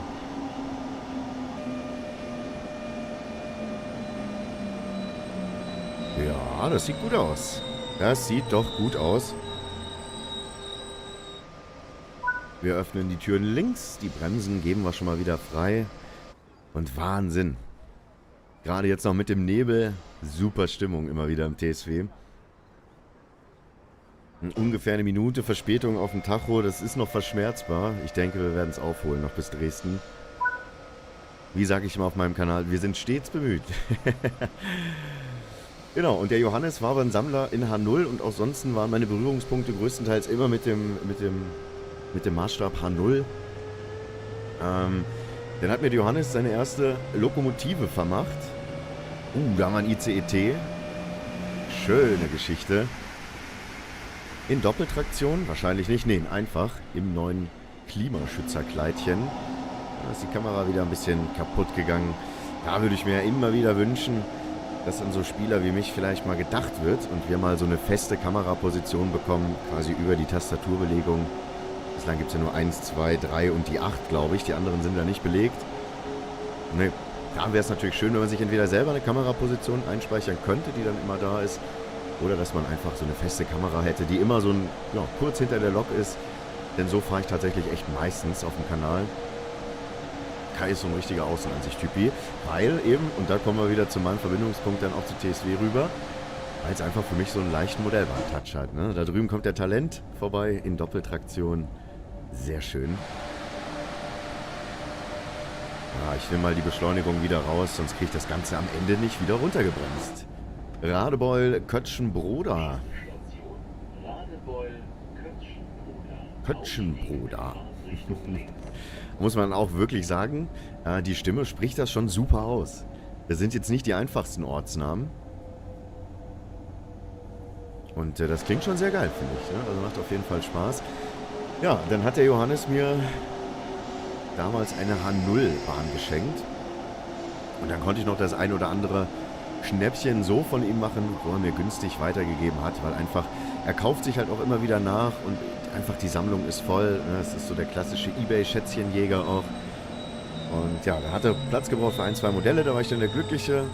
Das erste dann geschenkt bekommen, um quasi wieder so ein bisschen das Feuer zu entfachen. Und danach konnte ich wirklich sehr, sehr günstig noch das ein oder andere Modell von ihm übernehmen, was ich interessant fand. Unter anderem die Baureihe 420 in Orange. Freue ich mich auch sehr drauf, wenn uns das in Train Sim World 6 erwarten wird, beziehungsweise spielbar ist. Und ja, dann habe ich das angefangen, hier bei mir so ein bisschen in die Regale zu stellen und dachte mir, na Mensch, jetzt musst du ja irgendwie aber auch wieder so ein bisschen eine Anlage machen. Da habe ich gedacht, Platz habe ich keinen, wir wohnen in der Stadt, kein Dachboden, keinen großen Keller und leider auch kein Zimmer für eine Modelleisenbahn. Wobei, vielleicht könnte man jetzt ja künftig in unserem neuen Streaming-Zimmer noch eine Modelleisenbahn im Hintergrund aufbauen. Wäre auf jeden Fall lustig, wenn wir die Facecam haben. Fahren im Hintergrund immer Züge vorbei. Hätte tatsächlich schon was. Ja, also hingesetzt, Gedanken gemacht und festgestellt, ja warte mal, also selbst mit einer Modulanlage im Maßstab H0, das wird nichts. Ne? Ich bin auch so der Typ, der dann schon auf größere Radien steht, damit es einfach auch schön und realistisch aussieht und nicht die engen Kurvenradien, wo die Anhänger so weit auseinandergezogen werden und auch nicht mehr über dem Gleis sind. Das kann man machen natürlich in Bereichen, wo man das nicht sieht, aber ich finde eben in einem gerade sichtbaren Bereich auf der Modelleisenbahn sind einfach große Radien schön. Genauso eben wie halt auch super schlanke Weichen, also nicht Weichen, die gleich so super schnell rübergehen, denn auch da gibt es dann so unschöne Knicks. Ich finde das dann schon echt schön, so richtig schlanke Weichen, die lang auseinandergezogen werden. Das sieht einfach im Fahrbetrieb deutlich, deutlich schöner aus, wie immer diese enge Radien. Ja, hingesetzt, mal ein bisschen geplant, mal einen Maßstab rausgeholt, damit man einfach so ein bisschen, ja, mal was vor sich hat, damit man das einschätzen kann, wie groß müsste denn so ein Eckmodul sein, damit man eine Kurve legen kann, wie groß sind die Gleisabstände, damit das gut aussieht und dann halt relativ zügig zum Entschluss gekommen, das wird so, wie ich mir das vorstelle, definitiv nichts. Ansonsten besteht das Wohnzimmer nämlich nur noch aus Modelleisenbahnen. Und das wäre mit Sicherheit nicht so gut gewesen. Auch hinsichtlich der Regierung. Dann habe ich mich mal angefangen mit dem Maßstab N zu beschäftigen und habe dann da festgestellt, Wahnsinn. Also der Detailgrad von den heutigen Modellen im Maßstab N ist schon verdammt gut geworden. Der war schon früher gut, aber konnte noch nicht so ganz meiner Meinung nach mit dem Maßstab H0 mithalten. Gerade was so Bedruckungen auf den Wagen anging, da war das bei N früher doch eher mal angedeutet, währenddessen man bei H0 schon auch die kleinsten Wagennummern lesen konnte. Die Zeiten sind ja Gott sei Dank mittlerweile vorbei. Maßstab N hat super aufgeholt, die Bedruckungen sind extrem fein geworden, sodass man auch wirklich auf einer Lok im Maßstab N quasi alles lesen kann, was da so an Aufklebern und Bedruckungen drauf ist. So, fast auf einen Meter wieder richtig angehalten. So langsam aber sicher läuft's doch.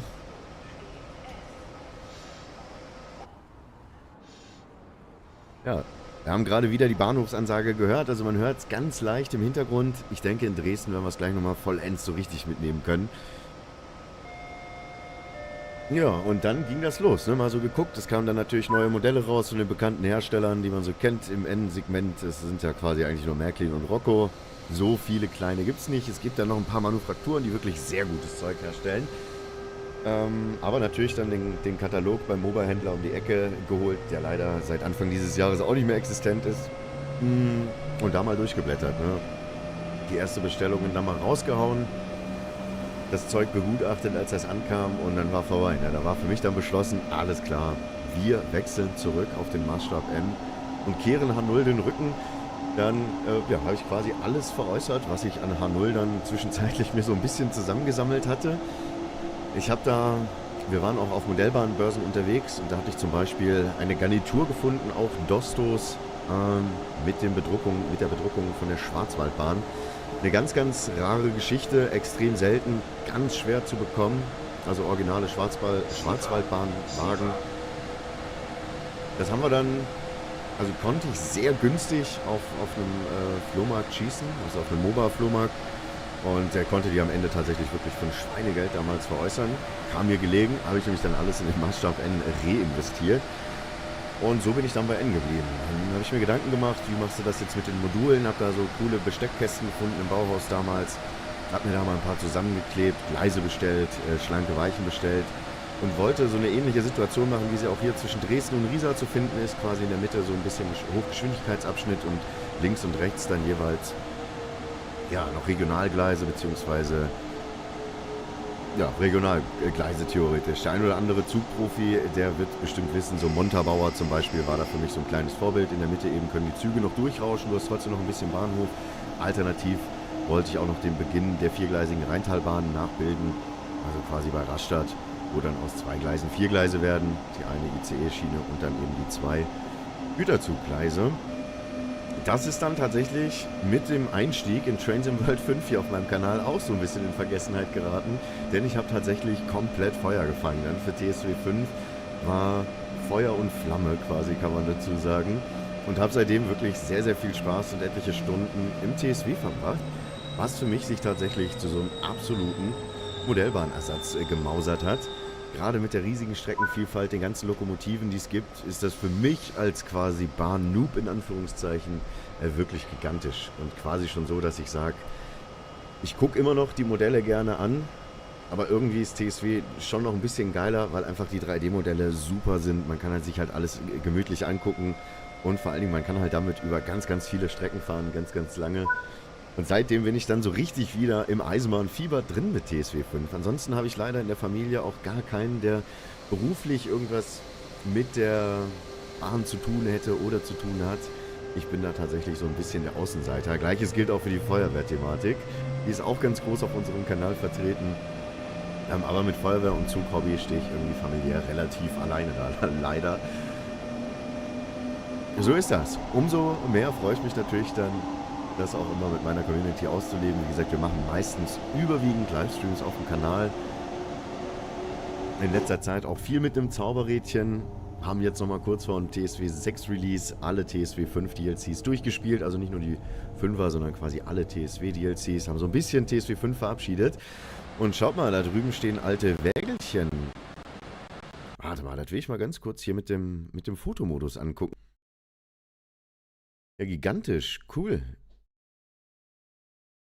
Ist das? Ne, das ist Schmalspur. Ja, das ist Schmalspur. Interessant. Der ein oder andere von euch wird natürlich bestimmt wieder wissen, ja, dass das bestimmt zu irgendeinem Verein gehört, was hier angesiedelt ist. Oder schreibt es, wie gesagt, sehr, sehr gerne in den Live-Chat, denn auch ich werde mir ja gerade dieses Video, diesen Livestream gemeinsam mit euch hier anschauen.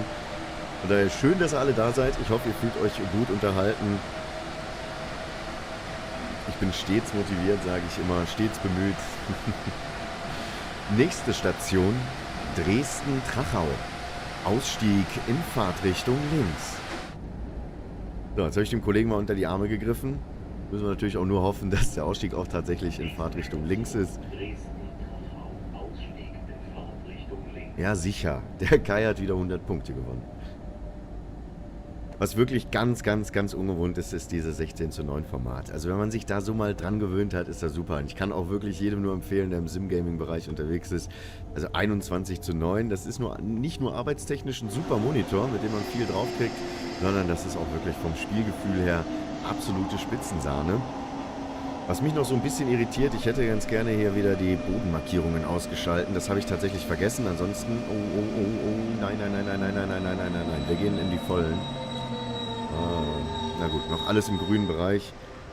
Es ist noch nichts angebrannt. Wir gucken mal ganz kurz gemeinsam rein, und zwar in die Einstellungen. Und dann denke ich mal bei der Zugänglichkeit, Fadenkreuz automatisch verstecken ist an. Die Punkte haben wir versteckt. Ich schaue gerade mal, wo es ist. Oder ist es tatsächlich bei allgemein? Das könnte natürlich auch sein. Zufällige Ereignisse, das haben wir alles. Naja, es wäre jetzt auch tatsächlich nicht das Schlimmste. Wenn wir das jetzt nicht hätten, wahrscheinlich ist es bei Spielerhilfe, kann das sein? Nein.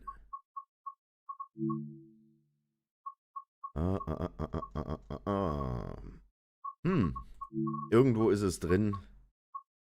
Ich finde es natürlich gerade nur nicht. Aber komm, es ist auch vollkommen egal. Es sieht halt nur schöner und realistischer aus, wenn die Bremshilfe nicht am Boden ist. Kann ich aber für Anfänger super empfehlen. Da hat man nämlich so ein bisschen besseres Gefühl dafür, wann man jetzt die Bremse drücken sollte und wann nicht. Wobei, wie man jetzt auch gerade sieht, bringt es auch vielleicht nicht allzu viel. Es hängt am Spieler, ob er aufpasst oder nicht. Jetzt habe ich hier schon keinen Live-Chat und trotzdem schon ein-, zweimal knapp verbremst. Jetzt so richtig verbremst würde ich noch nicht sagen, aber es ist knapp gewesen. Von der SIFA-Zwangse wollen wir natürlich gar nicht sprechen. Wir wünschen Ihnen eine angenehme Reise. Nächste Station, Dresden-Pieschen. Ausstieg in Fahrtrichtung links. Dresden-Pieschen. Also wir nähern uns so langsam aber sicher doch Dresden Hauptbahnhof. Es sind schon noch ein paar Stationen. Dresden-Pieschen, der Bischofsplatz, Dresden-Neustadt, Dresden-Mitte, Dresden-Freiberger Straße und danach werden wir um 10:57 Uhr in Dresden Hauptbahnhof auf Gleis 13 erwartet. Hervorragend. Wie sieht es mit der Verspätung aus? Ja, wir sammeln immer mehr Verspätung. Ich glaube, ich bin zu gemütlich unterwegs mit meinem Fahrstil heute. Weil man sagen muss, mit der 146 muss man auch sanft beschleunigen. Denn die dreht ganz gerne mal durch. Die 146 ist auf jeden Fall eine sehr, sehr, sehr, sehr motivierte Lokomotive. Ansonsten, Chat, was waren denn eure Berührungspunkte mit der Eisenbahn? Ist es bei euch familiär angeboren? Wurde es euch quasi in die Wiege gelegt? Interesse bei euch durch diverse YouTuber, durch Video? Habt ihr selber irgendwann die Modelleisenbahn für euch in Online-Videos gesehen und dann gesagt, Mensch, Eisenbahn ist schon ein sehr interessantes und sehr, sehr cooles Hobby. Würde mich auf jeden Fall mal interessieren. Haut's mir gerne in den Chat. Wie gesagt, ich bin ja anwesend. Ich denke, das solltet ihr sehen. Würde mich auf jeden Fall interessieren.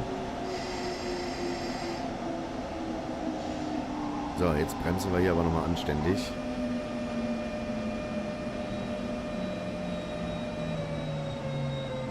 Ja, das ist alles hier im Rahmen, 2 Meter drüber. Das geht schon.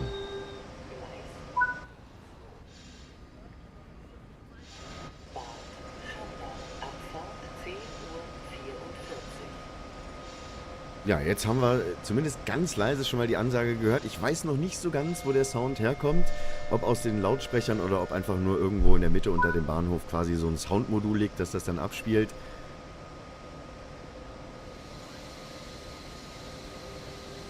So, let's go. Nächste Station Dresden-Bischofsplatz. Sehr geehrte Reisende, herzlich willkommen im Zug S1 nach Bad Schandau. Wir wünschen Ihnen eine angenehme Reise. Nächste Station Dresden-Bischofsplatz. Ausstieg in Fahrtrichtung links. So, jetzt geht's langsam aber sicher richtig rein nach Dresden. Da haben wir Tempo 70 Ankündigungen, müssen wir natürlich wieder quittieren.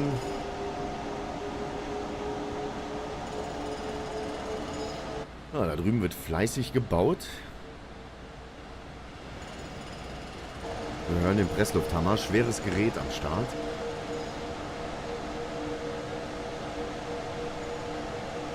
Ja, die Verspätung kriege ich nur noch raus, wenn wir irgendwo noch eine längere Standzeit gehabt hätten von 1, 2, 3 Minuten.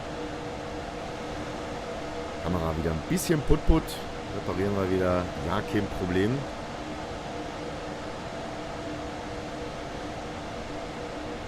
...900 Meter sind es noch. Aus der PCB können wir uns befreien. Hochbeschleunigen brauchen wir nicht mehr. Da vorne kommt dann schon 70. Mal abgesehen davon ist eh kurz dahinter der Bahnhof. Mal gucken, ob wir gleich noch den einen oder anderen Zug sehen. Bislang ist er ja ein klein wenig tot. Hallo? Jemand auf der Strecke? Dresden sieht schon cool aus, ne? Bebaut bis an den Horizont hinten. Super, super, super, super, super. Echt mega. Wahnsinn. Sifa, Sifa, Sifa, wir leben noch. Sifa, wir leben noch.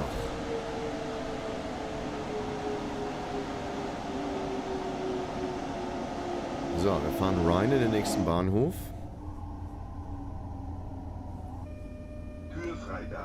Türfreigabe. Türfreigabe.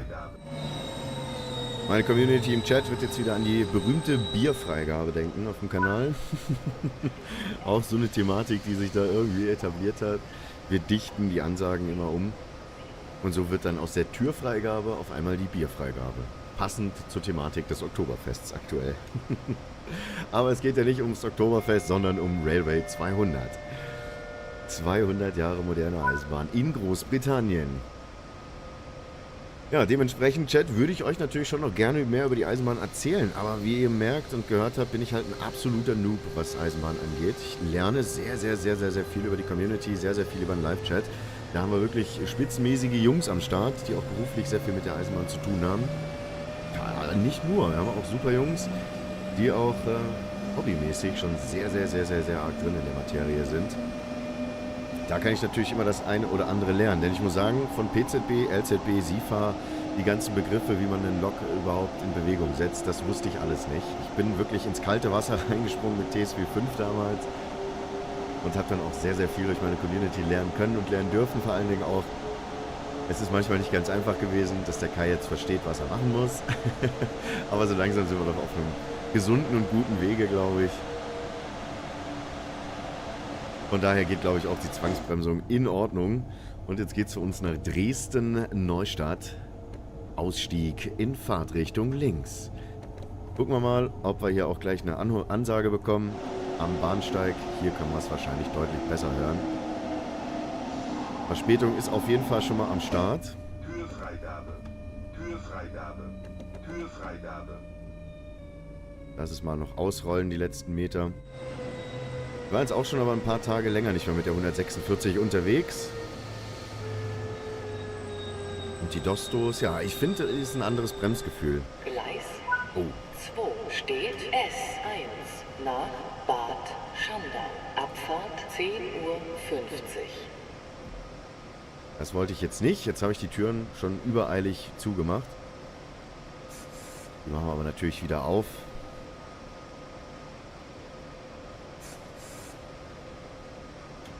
Ja, wenn ich auf Sand drücke, dann wird das nichts, Kai. Jetzt können wir die Türen wieder entriegeln. Sehr schön, jetzt haben wir die Ansage richtig gut gehört. Klar, in so einer Bahnhofshalle, da schallt das auch schön. Da hörst du es dann auch in der letzten Ecke quasi. Sehr schön, nehmen wir doch nochmal die Begrüßung mit. Nächste Station, Dresden-Mitte. Sehr geehrte Reisende, herzlich willkommen im Zug S1 nach Bad Schandau. Wir wünschen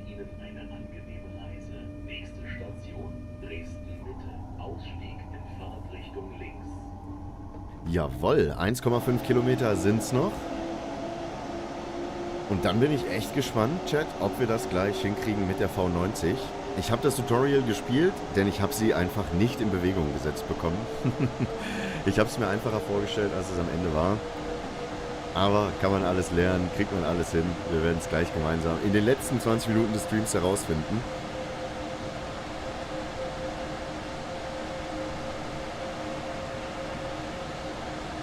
Leistung können wir rausnehmen.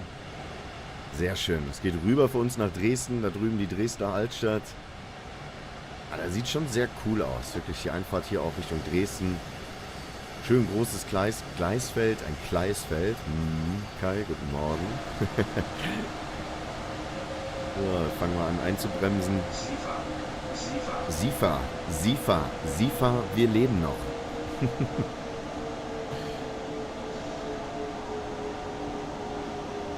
Ja, Verspätung geht echt. Ungefähr eine Minute.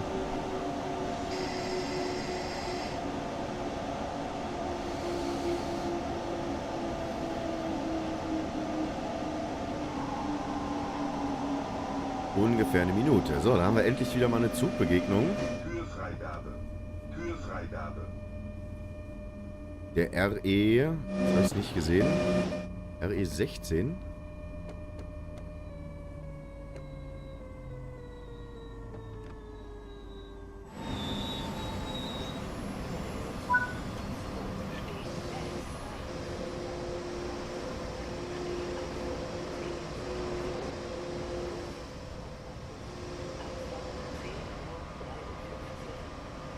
So, die Kamera ist kaputt gegangen. Ich habe gerade versucht, noch ein bisschen den Sound einzufangen.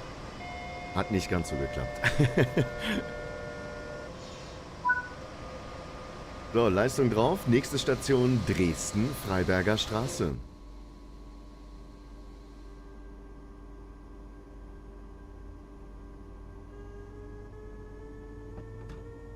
Sehr geehrte Reisende, herzlich willkommen im Zug S1 nach Bad Schandau. Wir wünschen Ihnen eine angenehme Reise. Nächste Station Dresden, Freiberger Straße.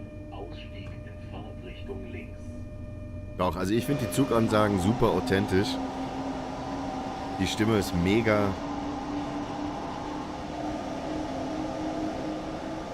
Ja, so. So muss es sein, dass wir schön die Lokomotive sehen. 700 Meter sind es noch. Die arme 146, die wird auf solchen Zugdiensten dann immer gequält. Nicht mal mehr ein Kilometer Strecke.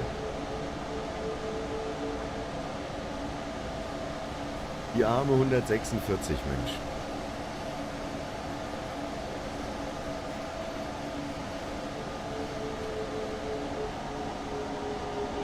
Ja, eine Minute Verspätung. Das ist in Ordnung. Wie wir vorhin schon gelernt haben, nach DB-Maßstab alles im grünen Bereich.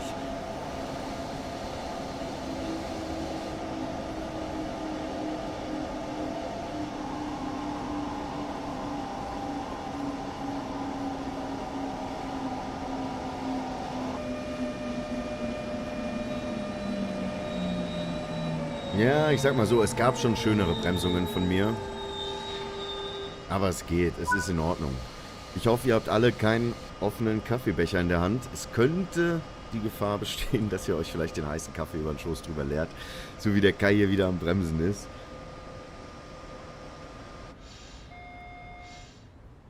Dim, dim, dim. Power rein und Abfahrt Richtung Dresden Hauptbahnhof.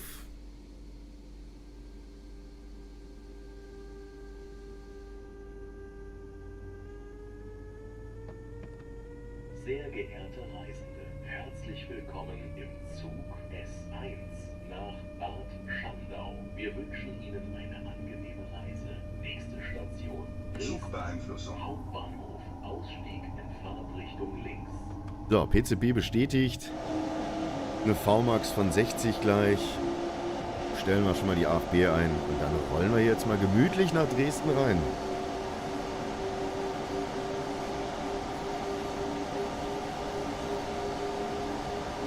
Ja, das können die Leute ja theoretisch auch laufen. Ne? Muss man jetzt nicht unbedingt mit dem Zug fahren. Aber so ist das. Da drüben haben wir die Baureihe 612. Meine ich zumindest. Wie gesagt, die mich nicht kennen, die wissen spätestens jetzt, der Kai ist ein absoluter Noob. Mein Eisenbahnwissen und auch mein Eisenbahn-Kurzwissen ist extrem schlecht.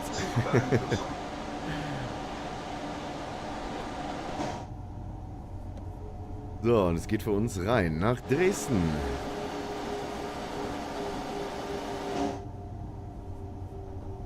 Da drüben steht schon eine Baureihe 101 mit einem Intercity-Zug. Ansonsten ist Dresden auch sehr gut gefüllt. Besser noch als auf Nahverkehr Dresden. Liegt wahrscheinlich auch an dem Alter des DLCs. Oh, wir hätten jetzt Ankunft. Also so schlecht sind wir doch gar nicht gefahren am Ende.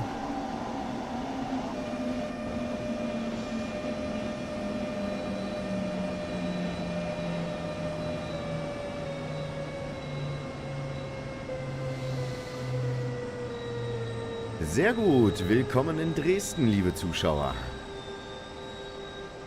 Gleis 13 Ich liebe es. steht S1 nach Bad Schandau. Abfahrt 10 Uhr 57. 58. Vorsicht bei der Einfahrt. Das ist so cool gemacht, Chat. Wirklich. Ich feiere mir daran richtig einen ab. Gerade in Dresden hört man das so gut einfach. Gigantisch. Also ich finde das super. Super, super, super. So, Türen abgeriegelt. Es gab für uns die Platin-Medaille. 11.973 Punkte. Das waren insgesamt gerade mal 28,66 Kilometer. 42 Minuten waren wir unterwegs. Damit habe ich mal normal. Gott sei Dank ist die Lok ja auch schon an. Dann können wir hier genau Bremse lösen, Leistung verringern. Und hier können wir die Bremsauswahl noch auf Zug stellen. Zugbremse und Bremse überlasten können wir auch einmal drücken. Wenn ich jetzt nichts falsch gemacht habe, sollte sich hier gleich der Bremsdruck senken.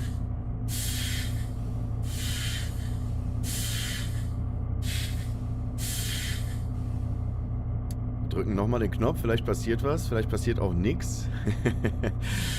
So wie es aussieht, passiert erstmal nichts. Es geht schon wieder gut los. Wir legen mal Bremse an, lösen das Ganze, drücken nochmal die Bremsüberlastung, Leistung aufschalten, das bringt noch nichts. Ja, Chat, haha, der Kai hat die Handbremse vergessen, die müssen wir nämlich hier hinten noch locker kurbeln. Da hat es doch gerade nochmal Klick im Kopf gemacht. So, Bremse ist gelöst. Wir nehmen ja hier in einem Preview auf. Ich hatte da tatsächlich schon das ein oder andere Mal den Fehler, dass man die Handbremse wieder voll anlegen oder lösen musste. Aber das kann natürlich sein, dass mit Release dieser Fehler behoben wurde. Ich kurbel sie einfach nochmal vollständig dran und mache sie auch wieder vollständig raus. Kurbel, Kurbel, Kurbel, Kurbel, Kurbel. Das Quietschen dieser Kurbel übrigens auch sehr authentisch, wie ich finde. Und hier hinten war nichts. Nee, also das war tatsächlich jetzt hier.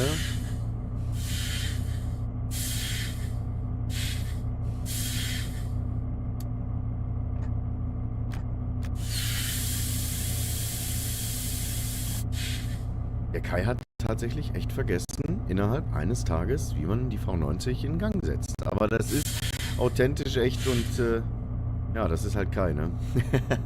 Ach, warte mal hier, ne? Jetzt haben wir es, ne? Das ist nämlich, manchmal vergisst das einfach. Wir mussten noch die Getriebesperre, glaube ich, war das, deaktivieren. Und jetzt können wir nämlich auch Leistung erhöhen. Genau. Und unsere gute Baureihe 294 setzt sich in Bewegung. Da oben kann ich schon wieder eine temporäre Geschwindigkeitsbegrenzung erhaschen. Nämlich Geschwindigkeit 50. Ja, ein voluminöser Klang einfach von der V90. Super, wirklich super, super, super. Wir haben also so einen Schiebebandwagen, wir haben 3 Kesselwägelchen mit am Start und auch noch Container mit am Start. Natürlich wieder die pinken One-Container ganz vorne. Man kann sich leider nicht aussuchen. Licht ist an. Also, sehr cool, ne? Auch dieser Motorsound ist einfach, das ist einfach Spitzenklasse. Es dröhnt in meinen Ohren. Es grummeln die Motoren. Der gute Herbert Grönemeyer. Grüße gehen an dieser Stelle raus an den Squeak. Der wird sich bestimmt auch im Chat rumtreiben. Ach Quatsch, der Kai hat eine Zwangsbremse bekommen, weil wir... Warum? Ja, weil ich die PCB wahrscheinlich nicht bestätigt habe. Beziehungsweise mich nicht befreit habe. Da oben sehen wir den 1000 Hertz Magneten leuchten. Super, also das ist schon wieder so eine Kai-Strecke nach absolutem Maß. Genauso muss es sein. Wir gehen auf Bremse lösen, Leistung verringern und sobald wir gleich wieder 5 Bar in der Leitung haben, können wir hier wieder die Bremsüberladung aktivieren. Zack. Genau, dann warten wir hier, bis die Bremszylinder gleich leer sind.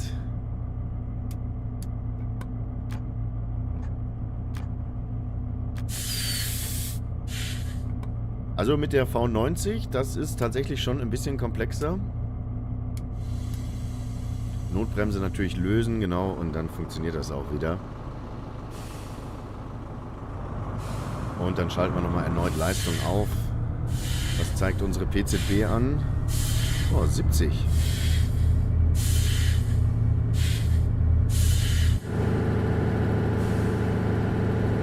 Kriegen wir hin. Das ist wieder so ein typischer Kai-Fail. Meine Community darf übrigens entscheiden, sollen wir die beiden Zwangsen, die ich heute schon gesammelt habe, mit in unseren TSW6 Zwangsen-Counter auf dem Kanal mit reinnehmen?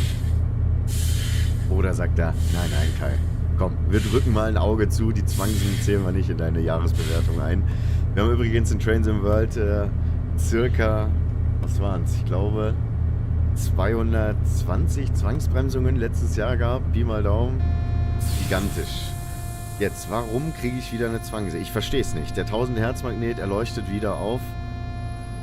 Ich habe jetzt hier aber auch nichts erkannt, doch da drüben wäre was gewesen. Gigantisch. Aber so muss das sein. Mir macht es auf jeden Fall Spaß, mich hier immer so ein bisschen durchzuwurschteln und gerade die deutschen Sicherungssysteme, es ist wirklich alles andere als einfach, sich da reinzufuchsen. Die ein oder andere Tour mit der V90 wird bestimmt noch chaotisch werden, auch bei mir auf dem Kanal, aber es war mir nur sehr wichtig, ja, heute noch eine kleine Runde mit dieser Lokomotive hier zu drehen. Notbremse lösen, haben wir. Haben wir allerdings wieder.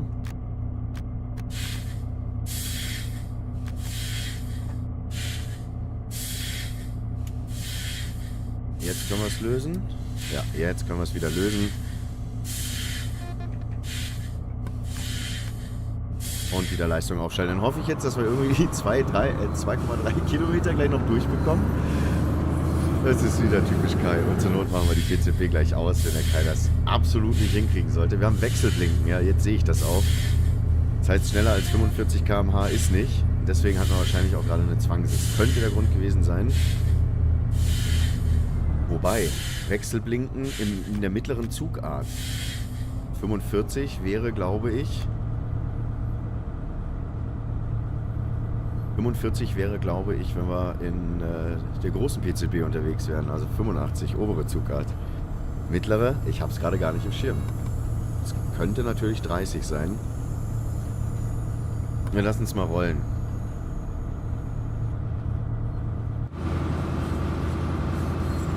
Schön viel Zugverkehr war auf jeden Fall schon mal. Da kann man sich hier nicht beklagen. Da drüben haben wir die nächste. Was ist das? Könnte die S1 sein, ne? Ja, ist die S1.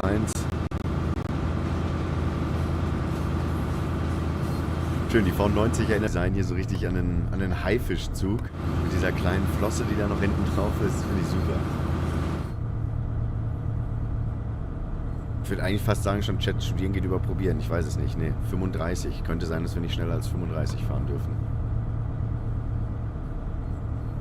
Das könnte natürlich möglich sein. Und daran merkt man es wieder, der Kai ist halt einfach kein Profi. Ne? Ich bin nicht vom Fach. Der ein oder andere reelle Lokführer, der hier gerade mit am Start ist, wird wahrscheinlich die Hände beim Kopf zusammenschlagen und sich sagen, ach Kai, was treibst du hier eigentlich gerade?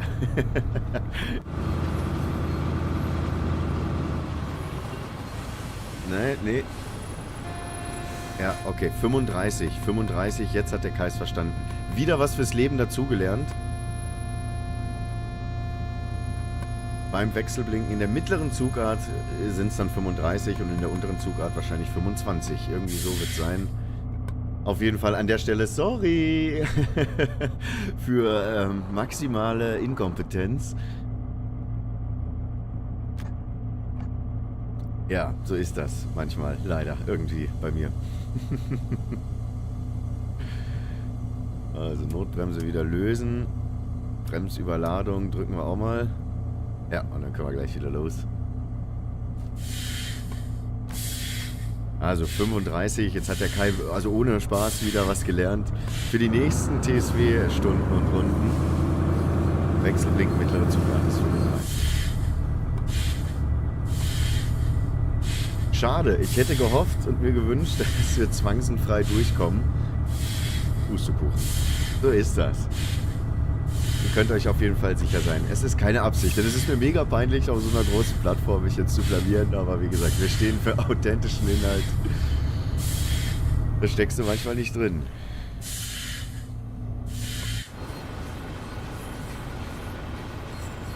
Besser, glaube ich, wir lassen es jetzt einfach mal rollen. Beziehungsweise erhöhen die Leistung minimal und gehen dann auf Leistung halten. Es sind ja nur 1,5 Kilometer und dann haben wir es ja auch schon geschafft.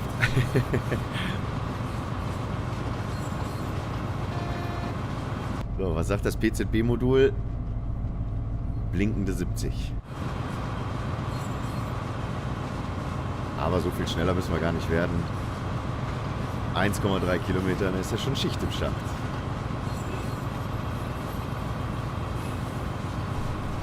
Absolute Katastrophe, was der Kai hier wieder macht. Dem darfst du keinen Zug anvertrauen. Da hinten haben wir eine 187er abgestellt. Die ganzen 185er Railions. Eine aktiv, da leuchtet sogar die Spitzensignale.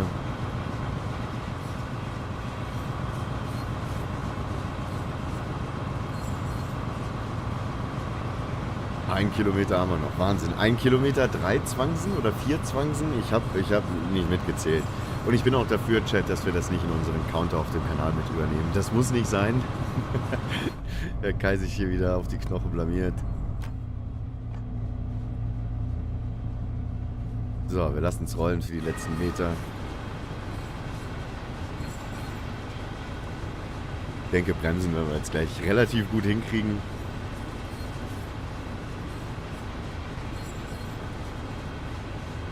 Die Rangierfahrt, die steht schon mal. Ich habe mal PZB frei gedrückt. Nicht, dass wir gleich wieder stehen.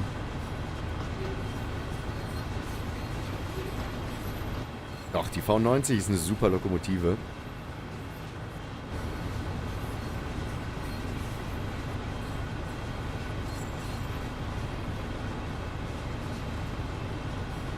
Oh, eine DB Vectron und noch eine Railpool Vectron. Sehr schön. Richtig was los hier in der Abstellung.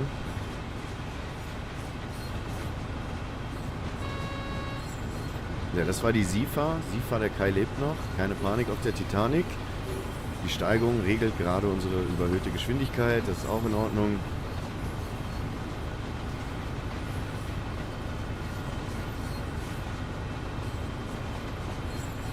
Die letzten 230 Meter brechen an. Hoffentlich ohne rotes Signal am Ende. Sonst sehe ich den Kai da schon drüber rollen. Und dann wäre der Zugdienst fehlgeschlagen. Da hätten wir quasi alles mitgenommen in der heutigen Stunde.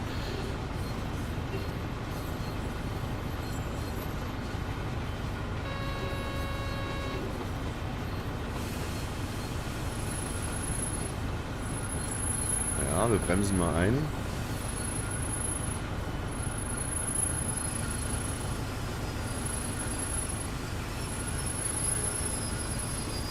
Ja, das hat einigermaßen gut geklappt. 3 Meter übers Ziel hinausgeschossen, aber das ging schon. Oh, es geht für uns noch weiter. Warum mussten wir jetzt anhalten? Das weiß man nicht so genau, ne? Bremse lösen. Druck geht wieder auf 5 Bar hoch. Mal schauen, ob er jetzt von alleine auf 0 runtergeht oder ob er es gleich wieder hält. Da müssen wir hier nochmal Bremsüberlastung.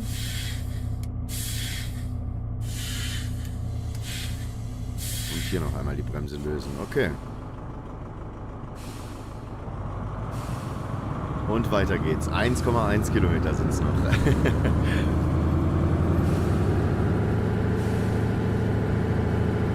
Ja, jetzt muss man kurz anhalten, vielleicht einen kurzen Schnack mit dem Fahrdienstleiter führen. Wo geht's für uns lang? Steht die Fahrstraße. Leistung nehmen wir mal raus. Eher müssen wir wahrscheinlich gleich noch ein bisschen einbremsen.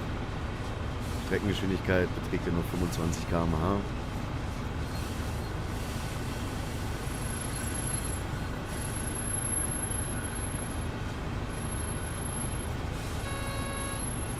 Ja, die SIFA, die quittieren wir noch.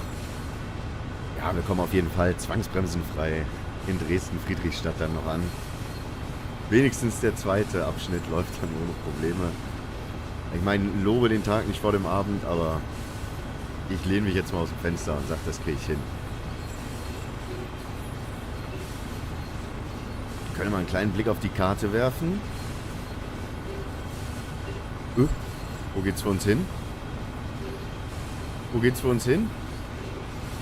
Ach nein, sag mir bloß, wir hätten... Ach, wir hätten rückwärts fahren müssen. Wir hätten rückwärts fahren müssen. Manchmal muss man auch einfach aufpassen. Das ist ein unschönes Ende, lieber Chat. Ich könnte das jetzt rausschneiden. Bin gerade beim Überlegen. Aber nein, ich glaube, ich mache es nicht, denn es präsentiert auch einfach ja, so ein bisschen das, was bei uns auf dem Kanal passiert. Vielleicht macht es dem einen oder anderen auf Lust auf mehr, dem einen oder anderen macht es vielleicht eher Lust auf weniger davon, weil es ein bisschen abschreckend ist.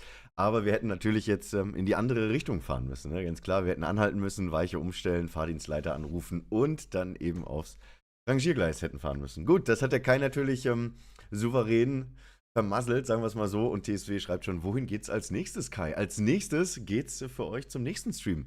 Bin mir sicher, einer unserer Ambassador-Kollegen wird euch sicherlich gut unterhalten und wahrscheinlich werdet ihr auch noch die ein oder andere bessere Fahrt finden. Aber ich finde, es gehört dazu, es passt zu mir und es passt vor allen Dingen auch ja, zu TSW-Neulingen, denn man darf sich davon nicht unterbringen lassen. Das passiert auf jeden Fall jedem, glaube ich, egal wie viele Stunden man im TSW hat. In diesem Sinne bedanke ich mich herzlich bei euch allen fürs Zuschauen.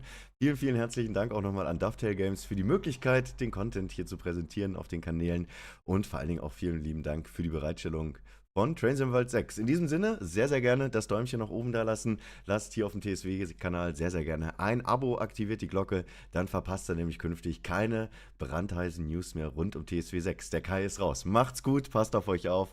Bis zum nächsten Mal. Ciao. Hello everyone, I hope you're enjoying the streams we've been showing so far. Don't forget, Train Sim World 6 early access is currently ongoing and full launch is tomorrow. So you've got that to look forward to. I'll go through some of the bundles here. So we've got a standard edition where you get Morristown, Leipzig, Dresden, Riviera with Training Centre. And then you've got Deluxe Edition where you get the same, plus you get the Deluxe locomotives, so you get the Class 220, the BR 924 and the ALP 450p. You've also got a Special Edition as well, yes, which you get all that, plus Boston, Worcester, Zwolle, Groningen, Semmering Barn, Cardiff City Network and Mannheim as well. So you get quite a lot in there. So yes. So what are we going to next? Well, a bit of excitement. We've got a 4-up challenge, which is me, it is Alex, it is Harry and it is Nick. And we are on the Morristown route with the Arrow 3. So the rules are sort of similar as always. We've got... it's either the furthest walked, fastest, or the best. Ideally, you want to get the most points, so we've got that in as well. So you know, if you win, basically the winner will get the most points, and then we've got prizes for the other two. So yes, the only difference this time is no safety systems. So we'll see how everybody gets on.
The next station stop is South Orange. When leaving the train, please watch the gas.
This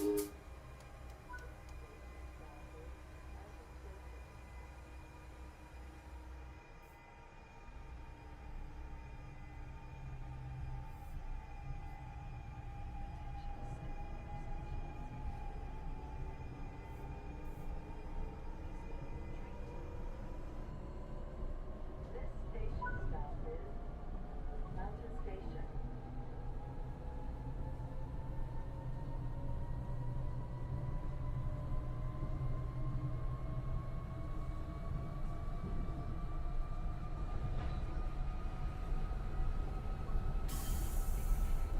The next station stop is Mountain Station. When leaving the train, please watch the gas.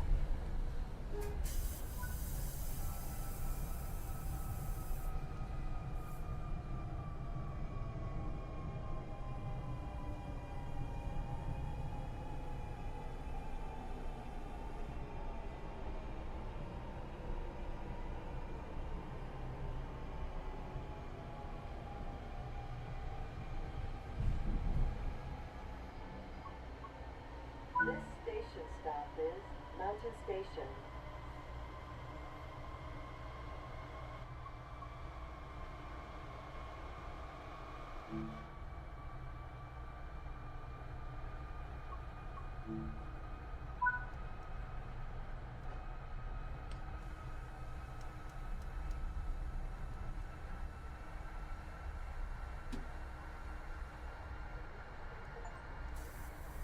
The next station stop is Highland Avenue. Leaving the train, please watch the gas.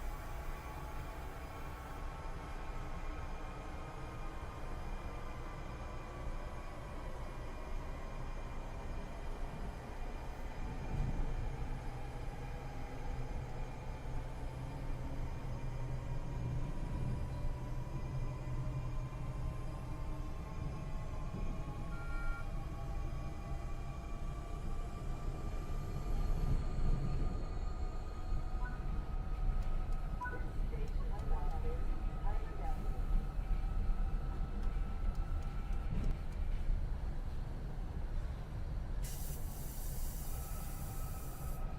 The next station stop is Highland Avenue. When leaving the train, please watch the gas.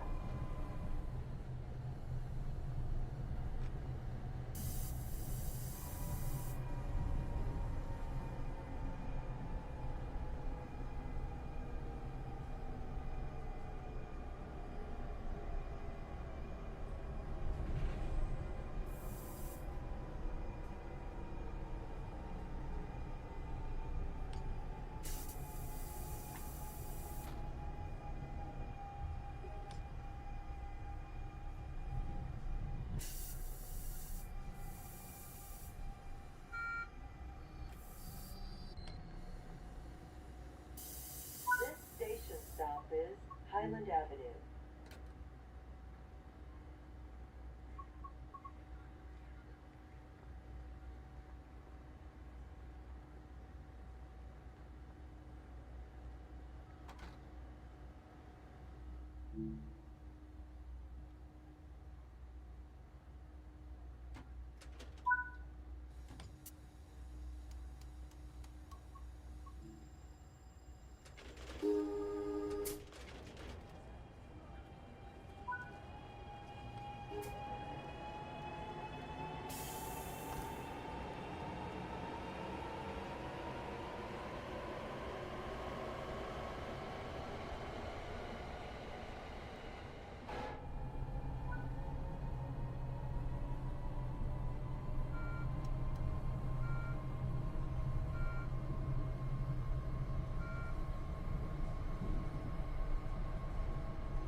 The next station stop is Orange. When leaving the train, please watch the gas.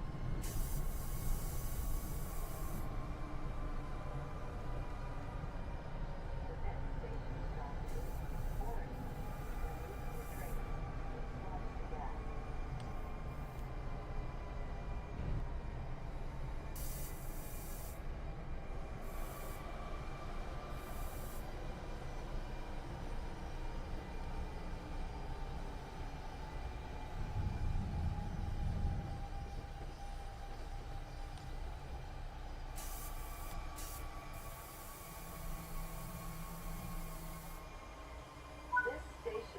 stop is Orange.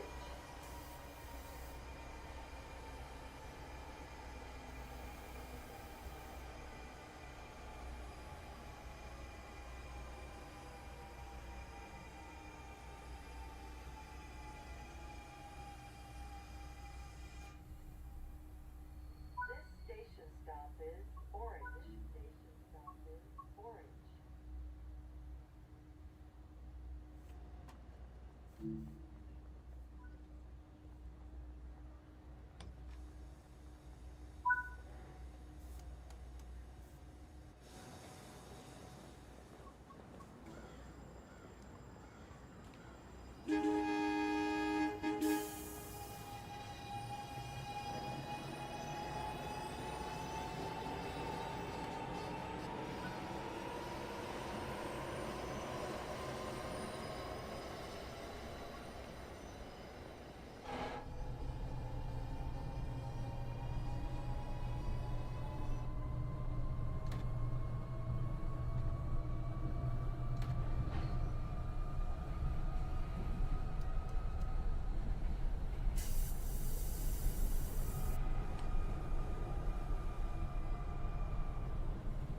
The next station stop is Brick Church. When leaving the train, please watch the gap.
The next station stop is East Orange. When leaving the train, please watch the gap.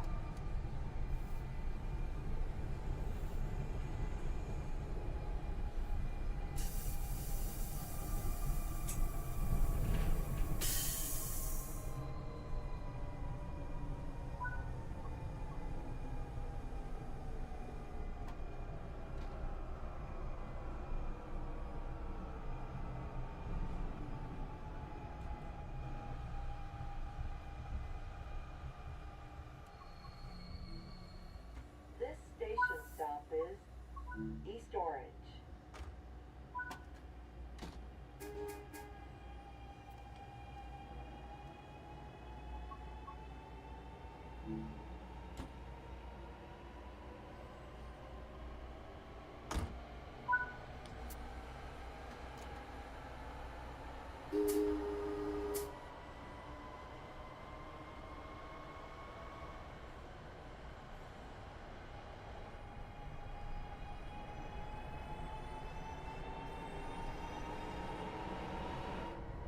The next station stop is East Orange. When leaving the train, please watch the gap. This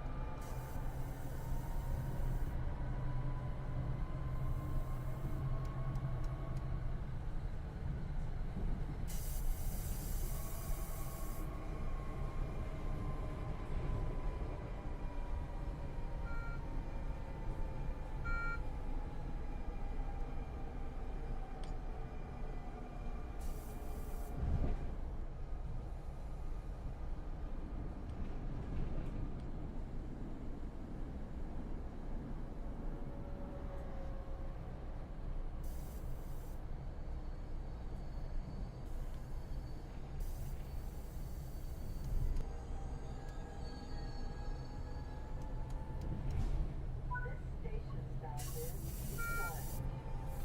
is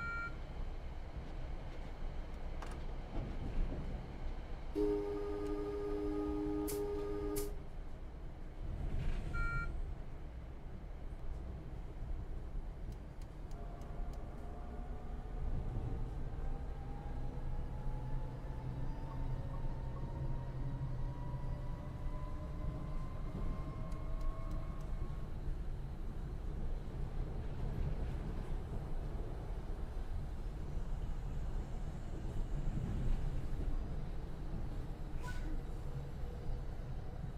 Orange.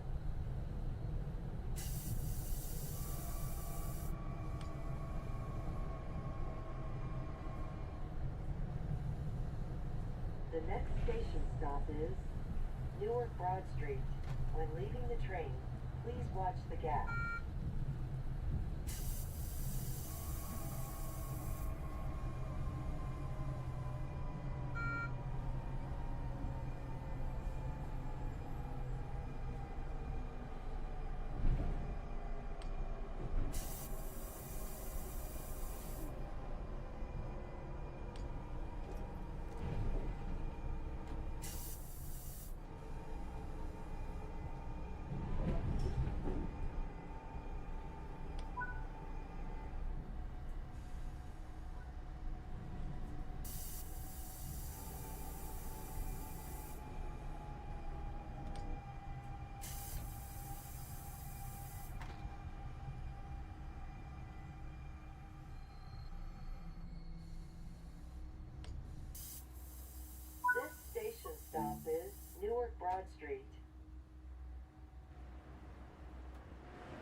The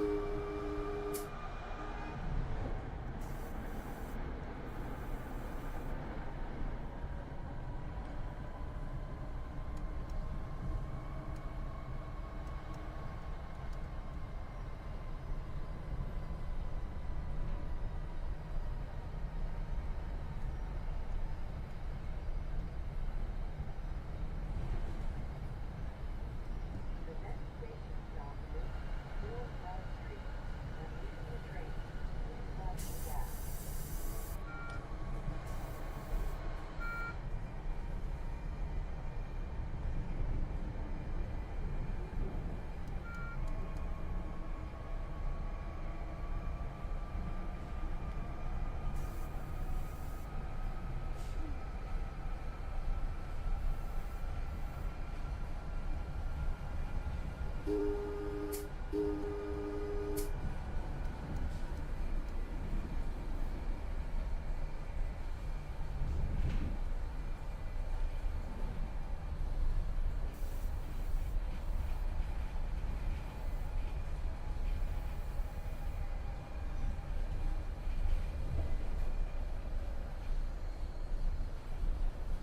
This station stop is Newark Broad Street.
The next station stop is Hoboken. When leaving the train, please watch the gap.